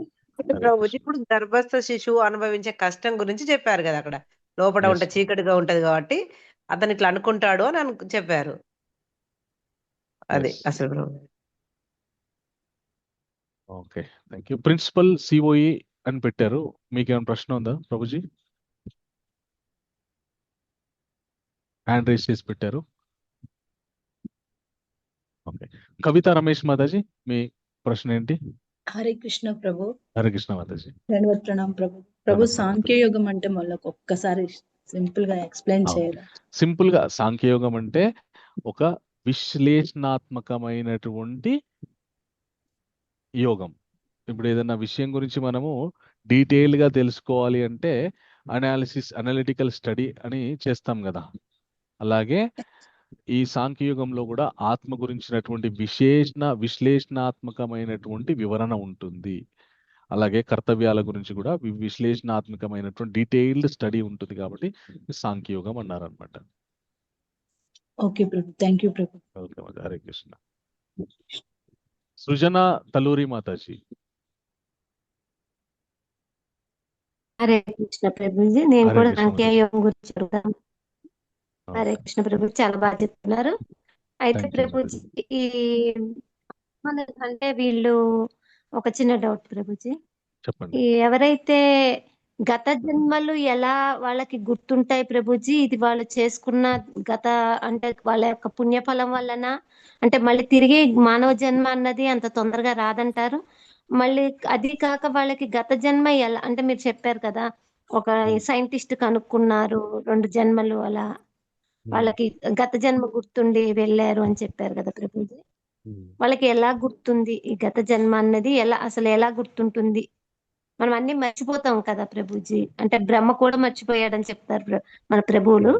అలా ఎలాగా అనేది నాకు కొంచెం చిన్న డౌట్ వచ్చింది ప్రభుజీ.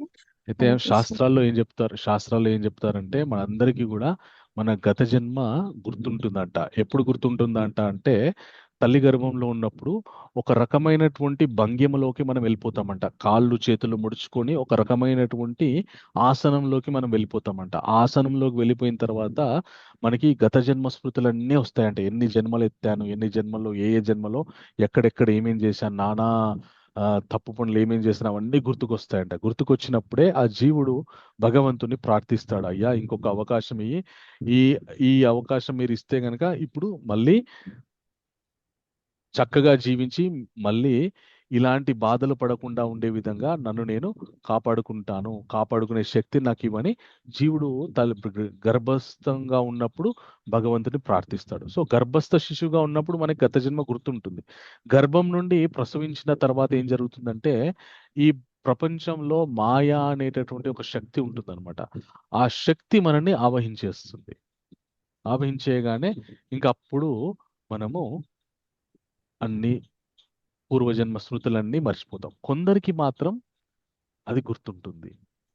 ఎందుకు గుర్తుంటుంది అంటే మనము ఎంత చెప్పినా కూడా, మీరు ఆలోచించండి, ఎన్ని గ్రంథాలున్నా కూడా కొన్ని విషయాలు ఎంత చెప్పినా కూడా అర్థం కాదు కొందరికి. అవన్నీ పుస్తకాల్లో ఏదో రాస్తారా, పని లేదు కాబట్టి 10 పుస్తకాలు రాసి పెట్టేశారు అక్కడ, నిజంగా ఏమన్నా జరుగుతాయా అని చెప్పేసి కొందరికి వితండవాదం చేస్తుంటారు అనమాట. అట్లాంటి వితండవాదం చేసే వాళ్ళకి సమాధానం చెప్పడానికే కొందరికి భగవంతుడు ఆ స్మృతులు ఇస్తాడనమాట. కొందరు విషయంలో అలా వదిలిపెడితే అట్లీస్ట్ అట్లాంటి వాళ్ళని చూసైనా కూడా ఆలోచన చేసుకుంటారని చెప్పేసి, ఆలోచిస్తారని చెప్పేసి అట్లా కొందరికి వదిలిపెడుతుంటారు అనమాట. అది చాలా చాలా రేర్ కేసెస్ లో అట్లా జరుగుతుంది. ఓకే మాతాజీ. హరే కృష్ణ. తేజ కొండపల్లి ప్రభు, ప్రశ్న ఏంటి? మీరు మ్యూట్ లో ఉన్నారు ప్రభు. మ్యూట్. సారీ. దండవత్ప్రణాం ప్రభుజీ. దండవత్ప్రణాం ప్రభు. చెప్పండి ప్రభు. ఐఎమ్ చాలా ఆనందంగా ఉంది మీ వాళ్ళు మీ క్లాస్ అటెండ్ అయినందుకు. ఇంత బాగా చెప్పారు. I'm so grateful to you. Thank you Prabhu. Thank you. Actually join late but I learned a lot from you. Wonderful synchronisation of everything. And I can only thank you. Last time కూడా నేను ఇంకొక మన మీ ప్రభుజీ ఇంకొక ఆయన చేసినప్పుడు నేను గోవర్ధన్ ప్రభుజీ పెట్టినప్పుడు నేను క్లాస్ అటెండ్ అయ్యాను. అది 9:15 దాకా క్లాస్ అయితే 10:15 దాకా క్లారిఫికేషన్స్ అయిపోయినాయి. చాలా late. It was going on. I'm so thankful to you. I just want to express my thanks, that's all. Thank you very much bro. Thank you. నేను కొంచెం వేరే క్లాస్కి వెళ్ళాలి. I will go. Thank you. Krishnaveni జలం మాతాజీ, ప్రశ్న ఏంటి?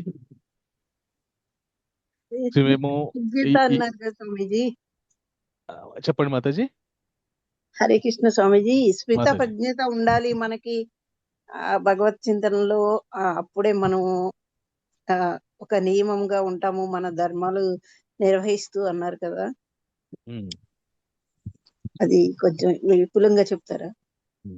స్థిత ప్రజ్ఞత అంటే సులభంగా మనం అర్థం చేసుకోవాలంటే దుఃఖం వచ్చినప్పుడు కృంగిపోడు, సుఖం వచ్చినప్పుడు పొంగిపోడు. దుఃఖం వచ్చినప్పుడు కృంగిపోడు, సుఖం వచ్చినప్పుడు పొంగిపోడు. రెండింటిని సమాంతర దృష్టితోటి చూస్తుంటాడు అనమాట. అట్లాగా ఉండేటటువంటి వ్యక్తి చాలా చక్కటి నిర్ణయాలు తీసుకుంటాడు అనమాట. ఇప్పుడు మనం చాలా దుఃఖంలో ఉన్నప్పుడు ఎలాంటి నిర్ణయాలు తీసుకోవద్దని చెప్తారు, చాలా సంతోషంగా ఉన్నప్పుడు కూడా ఎలాంటి నిర్ణయాలు తీసుకోవద్దని చెప్తారు. ఎందుకంటే తొందరపడి ఏ నిర్ణయం తీసుకుంటామో దానివల్ల ఏం ప్రమాదాలు వస్తాయని చెప్పేసి చెప్తారనమాట. ఆ స్థితి ఎలా వస్తుంది ప్రభుజీ? ఆ స్థితి ఎలా వస్తుందంటే మున్ముందు రాబోయే అధ్యాయాలు వింటూ ఉంటే ఆ స్థితి మనకు వస్తుంది అనమాట. 38వ శ్లోకం కూడా అదే కదా స్వామీజీ, సుఖ దుఃఖే సమీకృత్వ లాభ లాభో జయాజయ లాభో జయ జయ తతో యుద్ధాయ యుజ్యస్వ నైవం పాపమాప్యసి. హరే కృష్ణ ప్రభు, దండాలు ప్రణామాలు. నేను చంద్రప్రకాష్ ని. హరే కృష్ణ ప్రభు, చంద్రప్రకాష్ ప్రభు. బాగున్నారా? బాగున్నాం ప్రభు, చాలా సంతోషం. మా దీక్ష అయిపోయింది కదా ప్రభు. చాలా సంతోషం ప్రభు. చంద్రశేఖర దాస్. Very good. హరే కృష్ణ. మాదొక చిన్న రిక్వెస్ట్ ప్రభు. చెప్పండి ప్రభు. మీరు కూడా హ్యాబిట్స్ టెంపుల్ లో వచ్చి మీరు లెక్చర్స్ ఇవ్వండి ప్రభు. ఎంత బ్యూటిఫుల్ ఉంటుంది మీ లెక్చర్స్, అమృతం తాగినట్టుంటది మాకైతే. చాలా సంతోషం. ఇప్పుడు హ్యాబిట్స్ ఆధ్వర్యంలోనే కదా ప్రభు మనకి క్లాసెస్ జరుగుతున్నాయి. అవును ప్రభు, టెంపుల్ లో వచ్చి మీరు ఇవ్వండి. అంటే మనకి ఆన్లైన్ లో చెప్పాలని చెప్పేసి ఆన్లైన్ లో చాలా మందికి చేరుకోగలము, అలాగే టెంపుల్లో చాలా తక్కువ మంది రాగలరు అంత దూరం. ఆన్లైన్ లో అయితే ఎవరు ఎక్కడున్నా అక్కడ నుండి వినొచ్చు హాయిగా. అందు గురించని ఆన్లైన్ మాధ్యమంగా చెప్పడానికి ప్రయత్నం చేస్తున్నాం అనమాట. ఇది మాత్రం సత్యం అండి. మీరు కూడా ఒకసారి ప్రయత్నం చేయండి టెంపుల్ లో చెప్పడానికి. తప్పకుండా అందరికి మాకు కూడా అవకాశం ఉంది ప్రభు. వరంగల్ టెంపుల్ నుంచి వింటున్నాం ప్రభుజీ. Great great. హరే కృష్ణ. మాకు రామకృష్ణ ప్రభు చెప్తారు ప్రభు. మొన్ననే దీక్ష అయింది రామకృష్ణ ప్రభు కూడా. హరే కృష్ణ. ప్రతి శనివారం చెప్తారు ప్రభుజీ వరంగల్ టెంపుల్. హరే కృష్ణ. హరే కృష్ణ ప్రభుజీ, దండవత్ ప్రణామం. హరే కృష్ణ. ఒక చిన్న ప్రశ్న అడగండి. ఇందాక మీరు అన్నట్టు ఇంద్రియాలు ఎలా అదుపులో పెట్టుకోవాలి, ఎలా నిగ్రహించుకోవాలని చెప్పారు కదా. సో మన శిక్షాష్టకంలో మన చైతన్య మహాప్రభు గారు చెప్పారు కదా, తృణాదపి సునిచేన అని గడ్డి లాంటి వినయంగా ఉండాలి. అది మనం ఎలా ప్రాక్టికల్ గా ఎలా సాధ్యం అవుతుంది ప్రభుజీ? ఓకే, సో ఇంద్రియాలు నిగ్రహించుకోవడం అంటే అంత మన ఏమంటారు, చాలా చాలా మనల్ని నెమ్మదిగా వస్తుంది ప్రభు. భక్తి మార్గంలోకి వస్తే ఆటోమేటిక్ గా నెమ్మదిగా వస్తుంది. Thank you Mataji, thank you. So మనని మనము మనం చాలా తక్కువ స్థాయిలో చూసుకోవడం ఎలా వస్తుంది అంటే, నేను నిన్న ఒక విషయం చెప్పాను. నిన్న ఒక ఉదాహరణ చెప్పాను. సత్సంగత్వే నిస్సంగత్వం, నిస్సంగత్వే నిశ్చలతత్వం, నిశ్చల తత్వే జీవన్ముక్తి. మన సత్సంగత్వంలో ఉన్నామనుకోండి, మనకి మనస్సులో నేను ఆ స్థితికి వెళ్ళాలని లేకపోయినా కూడా మనం ఎవరితోటైతే సాంగత్యంలో ఉన్నామో మెల్లమెల్లగా క్రమక్రమంగా వాళ్ళ అలవాట్లు మనకు వచ్చేస్తాయి అన్నమాట. ఇప్పుడు ఆ స్థాయిలో ఎవరున్నారో వాళ్ళతో మనం సాంగత్యంలో ఉండడానికి ప్రయత్నం చేసామనుకోండి. ఓకే, మీకు ఉదాహరణ, చక్కటి ఉదాహరణ, వజ్రంతో బొగ్గు ఉన్నా కూడా కొంతకాలానికి బొగ్గు కూడా వజ్రం అయిపోతుంది. తెలుసా మీకు ఇది? మనకి చాలా చాలా వజ్రము ఎట్లా సహజంగా వజ్రం ఎలా కొన్ని కోట్ల సంవత్సరాలు భూమి లోపల ఉన్నటువంటి ఉష్ణోగ్రతల వల్ల మెల్లమెల్లగా రాళ్ళు, బొగ్గు ఇవన్నీ వజ్రంలాగా మారుతాయి అన్నమాట. ఓకే, ఆ వజ్రంతో రాపిడితో ఉందనుకోండి రాయైనా కూడా అది కూడా మెల్లమెల్ల క్రమంగా వజ్రంగా మారే అవకాశం ఉంటుంది అనమాట. అలాగే మనం ఆ స్థాయిలో లేకపోయినా ఆ స్థాయిలో ఉన్నటువంటి వ్యక్తులతో మనం సాంగత్యం చేసామనుకోండి, వారితో స్నేహం చేయడం, వారితో ఉన్నామనుకోండి, మెల్లమెల్లగా మనం ఆ స్థాయికి వెళ్తామన్నమాట. ఇది సులభంగా మనం ఆ స్థాయిలోకి వెళ్ళడానికి మనము చేయగలిగినటువంటి ఒక ఏమంటారు ఉపాయం అన్నమాట. దానికి స్థితప్రజ్ఞత పొందడానికి మనము తృణాదపి సునిచేన తరోరు ఇవ సహిష్ణున వెళ్ళడానికి ఇంకా చాలా యోగ సాధనలు ఉన్నాయి. అవి మన వల్ల కాదు, మనం సామాన్యమైన జీవితం గడుపుతున్నాం కాబట్టి సులభంగా మనము ఆ స్థాయికి వెళ్ళాలంటే సింపుల్, ఆ స్థాయిలో ఉన్నటువంటి వాళ్ళని పట్టుకుంటే, వాళ్ళతో సాంగత్యంలో ఉంటే మనకి క్రమక్రమంగా ఆ స్థాయికి వెళ్ళే అవకాశం ఉంటుంది. Okay okay Prabhu, Hare thank you, Krishna ధన్యవాదాలు. ప్రభుజీ, హరే దండవత్ ప్రణామం ప్రభు. మధ్యలో డిస్టర్బ్ చేస్తున్నా, ఏమనుకోవద్దు ప్రభు. మన గ్రూప్ లో ఒక పోలీస్ డ్రెస్ వేసుకొని ఉన్నారు ప్రభు. పాపం తను చెయ్యి హ్యాండ్ రైజ్ చేస్తా ఉన్నారు, వర్క్ ఉన్నట్లుంది పాపం. హరే కృష్ణ.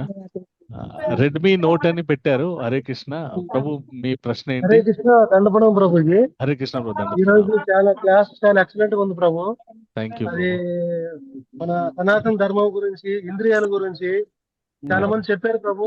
ఎంత స్పష్టంగా వివరించారు ప్రభు. చాలా చాలా థ్యాంక్ యూ ధన్యవాదాలు ప్రభు. Hare Krishna. Thank you. Hare Krishna. Next, Srikrishna భగవానుడు ఒక భక్తుల కోసం ఎంత ఇది పడతారనేది మనకి చెప్పారు ప్రభు. ఒకటి మన అది చాలా బాగా నచ్చింది ప్రభు. అది ఎందుకంటే ఎవరు ఎవరు ఎవరు కర్మను బట్టి వాళ్ళకి అది ఉంటదని అది తెలుస్తుంది ప్రభు. అది అమృత్ మహారాజ్ గురించి వచ్చినప్పుడు ఆయన ఎంత ఆతిథ్యం ఇచ్చినా కూడా ఆ ప్రభు అది చెప్పారు ప్రభు చాలా స్పష్టంగా. చాలా బాగా నాకు అర్థమైంది ప్రభు. Thank you very much. చాలా హరే కృష్ణ ప్రభు. హరే కృష్ణ. చెప్పిన విషయాలు చాలా చక్కగా గుర్తుంచుకున్నారు ప్రభు. Thank you very much. Hare Krishna. మీ పేరు ప్రభు? ప్రభు నేను బాలాజీ ప్రభు. హరే కృష్ణ. ఒక నిమిషం, మీ పేరేంటి ప్రభు? బాలాజీ ప్రభు. బాలాజీ. ఓకే ఓకే, బాలాజీ ప్రభు నా పేరు. హరే కృష్ణ. చెప్పండి ప్రభు, మీ ప్రశ్న ఏంటి? ప్రభు ఆ ప్రశ్న ఏం లేదు ప్రభు, మనం భక్తిలో చేస్తుంటాం కదా. నేను యాక్చువల్లీ 2008లో ఇస్కాన్ లో జాయిన్ అయ్యాను. ఓకే, లెవెల్ 2 వరకు క్లాస్ నేర్చుకున్నాను. గ్రేట్. సో ఆ తర్వాత మళ్ళీ వదిలేసి, అంటే మనసులో భావం కంటిన్యూ చేయాలని ఉంది. మధ్యన పరిస్థితుల వల్ల మిస్ అవుతుంది. మళ్ళీ భగవంతుడు ఏదో ఒక రూపంలో మళ్ళీ లాగుతా ఉన్నాడు.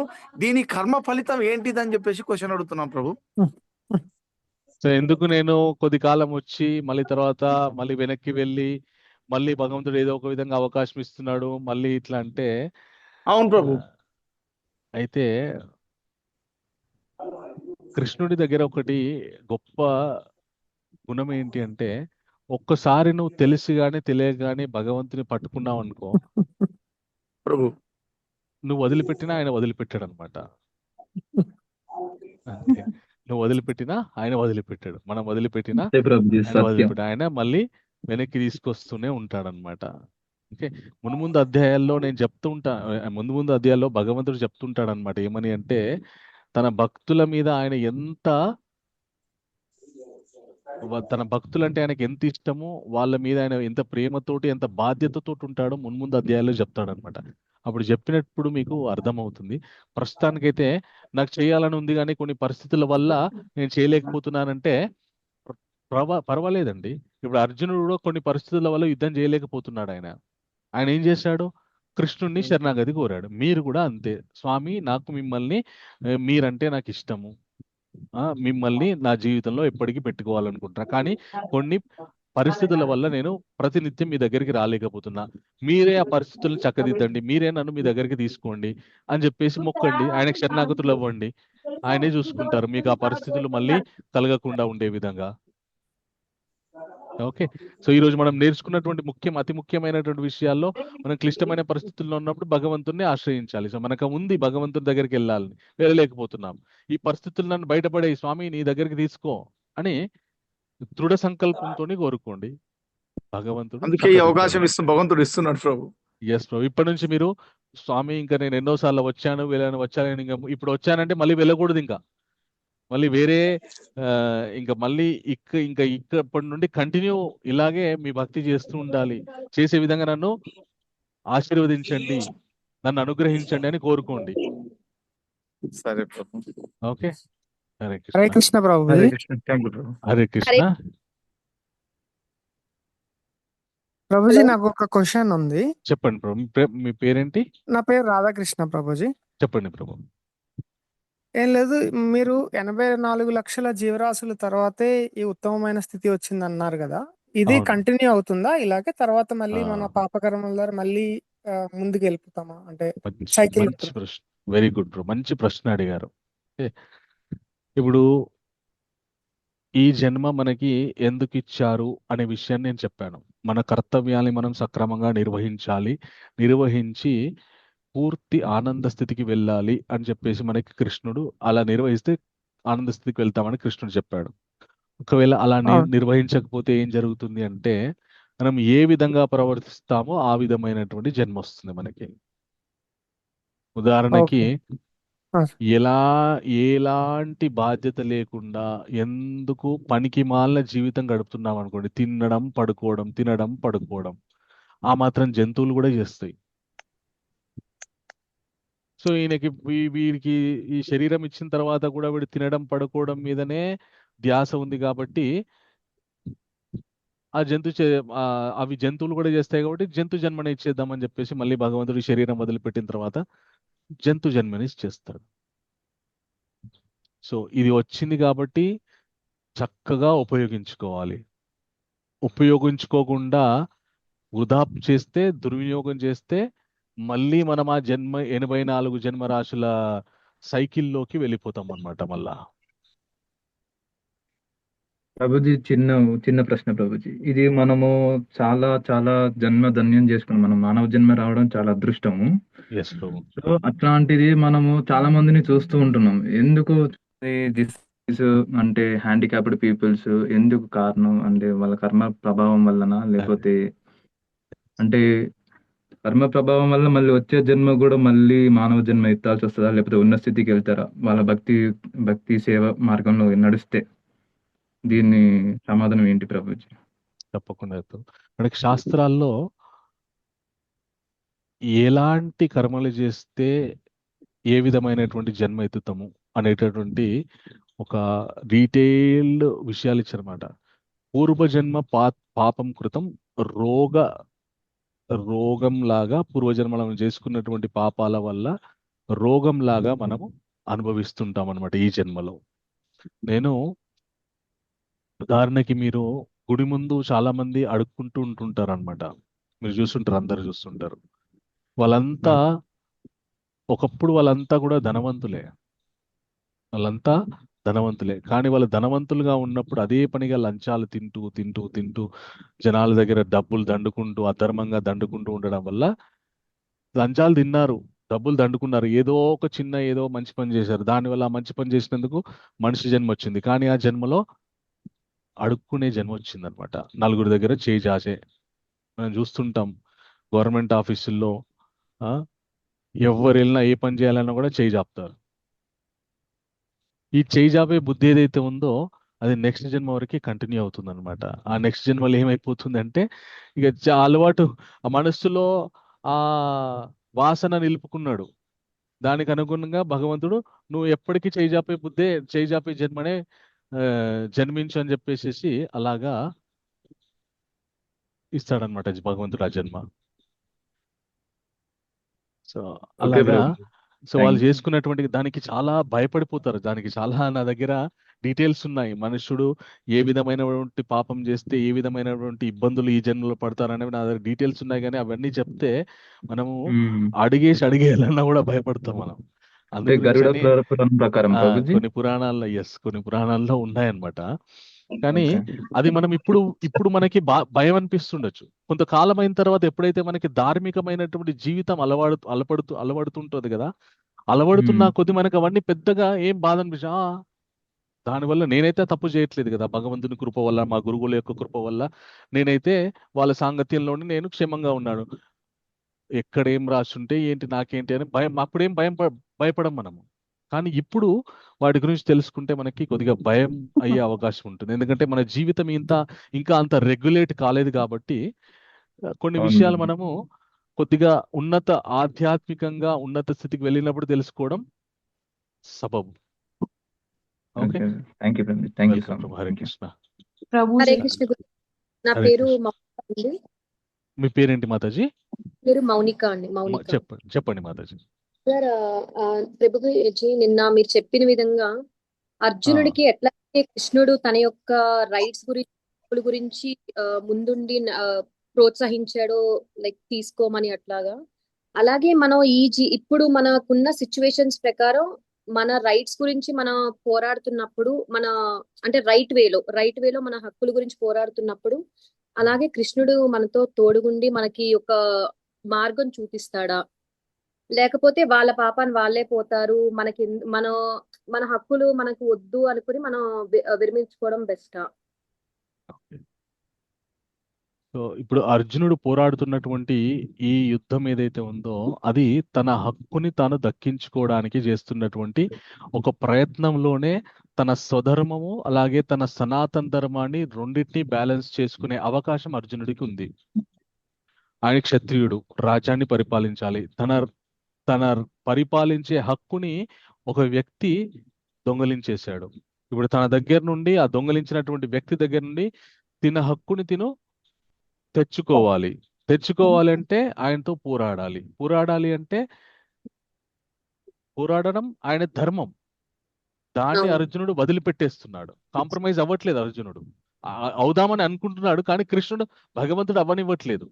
నాయనా నువ్వు పోరాడు, ధర్మంగా నీకు రావాల్సిన దాని గురించి నువ్వు పోరాడు, దాంట్లోనే అదే నీ స్వధర్మము, దాన్ని నిర్వహిస్తూ నువ్వు నీ సనాతన ధర్మాన్ని కూడా చక్కగా పాటించగలవు.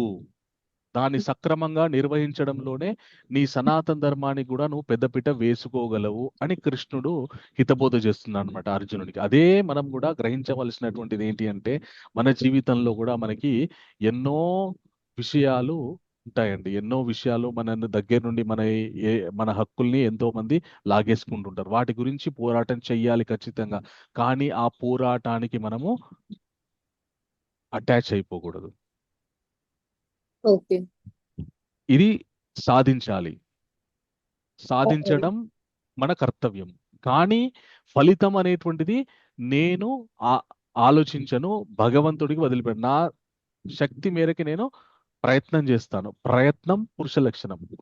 ప్రయత్నం మన లక్షణం. ఓకే, సో ప్రయత్నం చేయడం మన లక్షణం. ధార్మికమైనటువంటి విషయం గురించి ప్రయత్నం చేయడం మన లక్షణం. ప్రయత్నం చెయ్యాలి, ప్రయత్నం చేయకుండా మానేయకూడదు. Okay. Okay.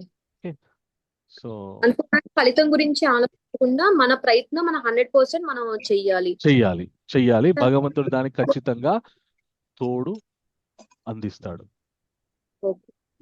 Thank you. So మీరు నైజీరియా నుంచి మాట్లాడుతున్నారు కదా మాతాజీ? నిన్న Mounika. Very good. Hare Krishna. Thank you మాతాజీ. హరే కృష్ణ ప్రభుజీ. హరే కృష్ణ మాతాజీ. మీనా మాతాజీ చెప్పండి.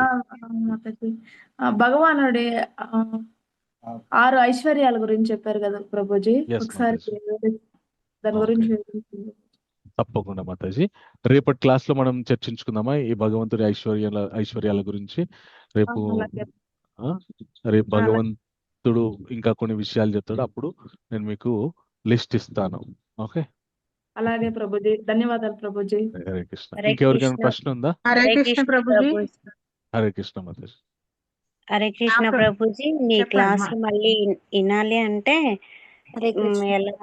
ఎలా ఈ రికార్డింగ్ మళ్ళీ గ్రూప్ లో పెడతారు, వాట్సాప్ గ్రూప్ లో. నిన్న నేను జాయిన్ అవ్వలేదు ప్రభుజీ. ఒక్క నిమిషం, ఒకరి తర్వాత ఒకరు అడగండి. సుజాత మాతాజీ మాట్లాడుతున్నారా?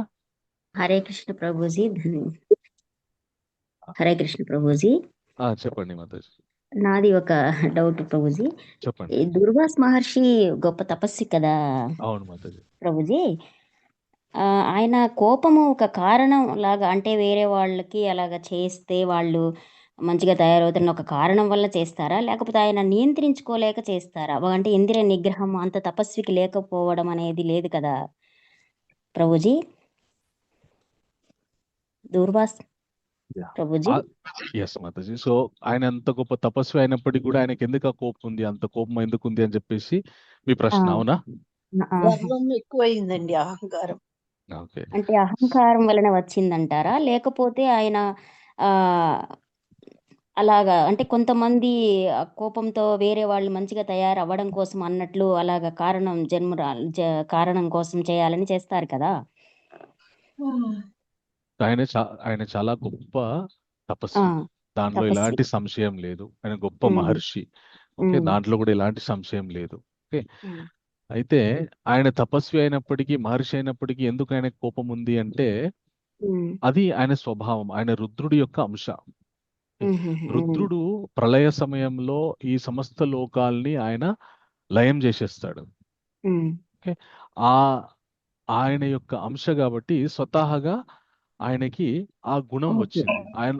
అది ఉన్నంత మాత్రం చేత మనం ఆయనే మహర్షి అండి, కోపాన్ని గ్రహించుకోలేకపోతున్నాడు అని అనకూడదు. ఎందుకంటే ఆయన గొప్ప తపస్వి. కొన్నిసార్లు అలాంటి వాళ్ళు గొప్ప తపస్సు ఉంది, అలాగే ఆ ఇంకొక మన ఏదో ఒక ఆ ఇంద్రియ నిగ్రహంతో లేరనుకోండి వాళ్ళు, వారిని భగవంతుడు ఒక లీలలో ఉపయోగించుకుంటాడు. ఉదాహరణకి ఈ అంబరీష మహారాజు యొక్క గొప్పతనము మనకి దుర్వాస మహర్షి వచ్చేంత వరకు కూడా తెలియదు. అవును. ఆయన సామాన్య రాజుదాగానే మనకి అందరికీ తెలుసు. కానీ అంత గొప్ప తపస్వి కూడా ఈ యొక్క సామాన్యమైనటువంటి భక్తుడి ముందు ఆయన నిలదొక్కోలేకపోయారు. అంటే భక్తి యొక్క విషయాన్ని ఇక్కడ మనందరికీ చాటి చెప్పడానికి ఒక ఈ మహర్షిని లీల ఈ లీలలో భాగస్వామ్యం చేశాడు భగవంతుడు. భగవంతుడు చేశాడు అది ఆ, అట్లా. అట్లా అర్థం చేసుకోవాలన్నమాట.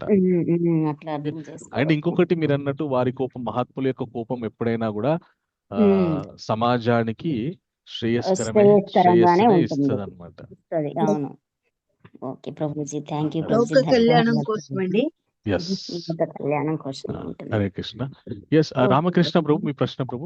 దండపాలెం రోజు హరే కృష్ణ ప్రభు, మాకు ఈ వాట్సాప్ దీంట్లో రావడం లేదు రోజు మాకు. అయ్యో, అంటే వాట్సాప్ గ్రూప్ లో లేరా మీరు? లేదు రోజు మాకు ఇది జూమ్ ద్వారా వస్తున్నాం కానీ అది రావడం లేదు మాకు. అది వాట్సాప్ గ్రూప్ లో యాడ్ చేస్తాను, లింక్ దీంట్లో నాది పెడతాను. కూడా లేదు స్వామి, నన్ను కూడా యాడ్ చేయండి. ఒక్క నిమిషం.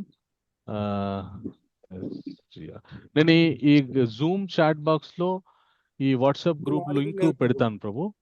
ప్రభుజీ మీరు ఆ లింక్ క్లిక్ చేసి జాయిన్ అవ్వండి. Okay Prabhuji, thank you Prabhuji. Welcome. Hare Krishna. Hare Krishna Dandapalem Prabhuji. తప్పకుండా అందరి గురించని నేను లింక్ పెడతాను. ఒక్క నిమిషం.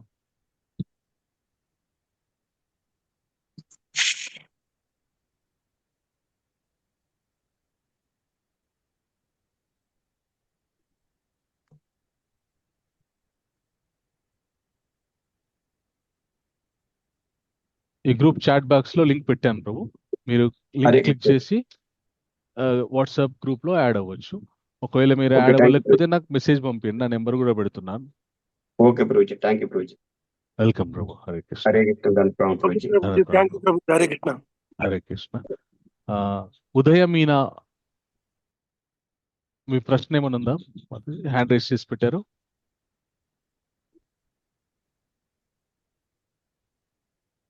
హరే కృష్ణ. ఓకే, సో ఇంకెవరికైనా ప్రశ్నలు ఉన్నాయా? ఇంకే హరే కృష్ణ అడగండి. ప్రభుజీ, దండవత్ హరే ప్రణామాలు. కృష్ణ మాత, దండవత్ ప్రణామాలు మాత. ప్రభుజీ, సంచిత కర్మ అని అంటారు కదా ప్రభుజీ, దాని ఎస్, గురించి చెప్పారా ప్రభుజీ? ఓకే, తప్పకుండా మాతాజీ. ఆ, సంచిత కర్మ అంటే ఆల్రెడీ మన అకౌంట్ లో మనం అనుభవించాల్సినటువంటి కర్మ ఫలితాలు ఏవైతే ఉన్నాయో వాటిని సంచిత కర్మ అంటారు అనమాట. ఉదాహరణకి సింపుల్ గా మనం అర్థం చేసుకోవాలంటే, సంచి అంటే ఒక బ్యాగ్, బ్యాగులో వస్తువులు ఉన్నాయి. ఓకే, అలాగే మనకు తెలియకుండా మన వెనకాల కూడా ఒక బస్తా వేసి పంపిస్తాడు అనమాట భగవంతుడు. ఆ బస్తాలో మనం అనుభవించాల్సినటువంటి కర్మ ఫలితాలను పెట్టి పంపిస్తాడు భగవంతుడు. అవి మెల్లమెల్లగా మనం అనుభవిస్తుంటాం. దాన్ని సంచిత కర్మ అంటారు. సరే, హరే కృష్ణ ప్రభుజీ. హరే కృష్ణ. ఇదే ప్రారబ్ధ కర్మ అని కూడా అంటారా ప్రభు? ఓకే, ప్రారంధం అంటే ఇంకా మనం అనుభవిస్తున్నటువంటిది ఏదైతే ఉందో దాన్ని ఇప్పుడు ప్రస్తుతానికి మనము ఆల్రెడీ సంచితం నుండి బయటకు వచ్చి దాన్ని మనం ప్రత్యక్షంగా అనుభవిస్తున్నాం. దాన్ని ప్రారంధం అంటారు. ఓకే ప్రభు. కర్మ గురించినటువంటి రేపటి అధ్యాయము 3-4 అధ్యాయాల్లో చాలా విశేషాలు తెలుసుకుంటాం మనము. మనకి శ్రీమద్ భగవద్గీత 3గా విభజించబడింది. కర్మ గురించి మొదటి 6 అధ్యాయాల్లో, భక్తి గురించి తర్వాత 7-12 అధ్యాయాల్లో, జ్ఞానం గురించి 13-18 అధ్యాయాల్లో మనకి విశేషంగా చెప్పబడింది అనమాట. ఓకే, సో ఆయా అంశాలు వచ్చినప్పుడు మనం తెలుసుకుందాం. ప్రశాంత్ ప్రభు, మీ ప్రశ్న ఏంటి? మళ్ళొకసారి చెప్పండి. అది కర్మ గురించి 6 అధ్యాయాలు, భక్తి గురించి 7-12 అధ్యాయాలు, జ్ఞానం గురించి 13-18 అధ్యాయాలు. Thank you sir. Prabhuji, link ఒకసారి షేర్ చేస్తారా ప్రభుజీ మళ్ళీ వాట్సాప్? తప్పకుండా ప్రభు, లింక్ మళ్ళీ చాట్ బాక్స్ లో పెడతాను. నేను పెట్టాను, చూడండి ప్రభు. హరే కృష్ణ ప్రభుజీ. హరే కృష్ణ ప్రభు. Prabhuji thank you. మీరు ఎంతో చక్కటి ఉపమానంతో చక్కగా వివరిస్తున్నారు ప్రభుజీ. థ్యాంక్ యూ సో ప్రభు. అలాగే మీరు వివరిస్తున్నప్పుడు ఉపమానాల్లో కొన్ని ఉపమానాలు అలాగే ప్రార్థనా శ్లోకం మంగళాచరణం చెప్తున్నారు కదా, అది మీరు షేర్ చేయగలరా ప్రభుజీ? అంటే శ్లోకాలు కావాలా? నాకు అర్థం కాలేదు, ఏం కావాలో? మొదటగా మీరు మంగళాచరణం చెప్పారు, అదేవిధంగా ఉపమానాలు అచ్చా, ఓకే. ముఖ్యమైన శ్లోకాల్లో ప్రతి చాప్టర్ నుంచి కొన్ని ముఖ్యమైన శ్లోకాలు తీసుకొని వాటిని వివరిస్తున్నారు కదా ప్రభుజీ. ఓకే, వాటిని షేర్ చేయగలరా? శ్లోకాల కంటే కూడా నేను ఈరోజు మనం సారవంతంగా ఏం మాట్లాడుకున్నామో దానికి సంబంధించినటువంటి ఒక ఇమేజ్ నేను షేర్ చేస్తాను. శ్లోకాలు చెప్పగలను నేను. 2వ అధ్యాయంలో అన్ని శ్లోకాలు కూడా ఇంపార్టెంట్. 72 శ్లోకాలు ఉంటాయి. 72 శ్లోకాలు కూడా ఇంపార్టెంట్, చాలా బాగుంటాయి. నేను సమయం లేదు.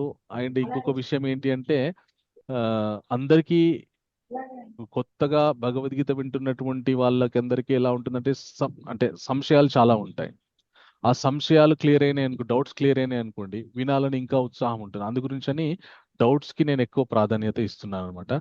అండ్ సబ్జెక్ట్ నేను ఎంత వీలైతే అంత ఒక సారాంశంగా చెప్పడానికి ప్రయత్నం చేస్తున్నాను. ఈ 2వ అధ్యాయంలో మెయిన్ 4 అంశాలు ఉంటాయి. ఒకటి గురువు గురించి, ఒకటి ఆత్మ గురించి, ఒకటి ధర్మం గురించి, తర్వాత ఒకటి శాశ్వతమైనటువంటి ఆనందం గురించి. సో ఆ విషయాల గురించి నేను కొన్ని శ్లోకాలు ఉదహరిస్తూ చెప్పాను ఇదే అధ్యాయంలో. కానీ ఈ అధ్యాయం చాలా అద్భుతమైనటువంటి అధ్యాయం. ఎన్నో శ్లోకాలు ఉంటాయి.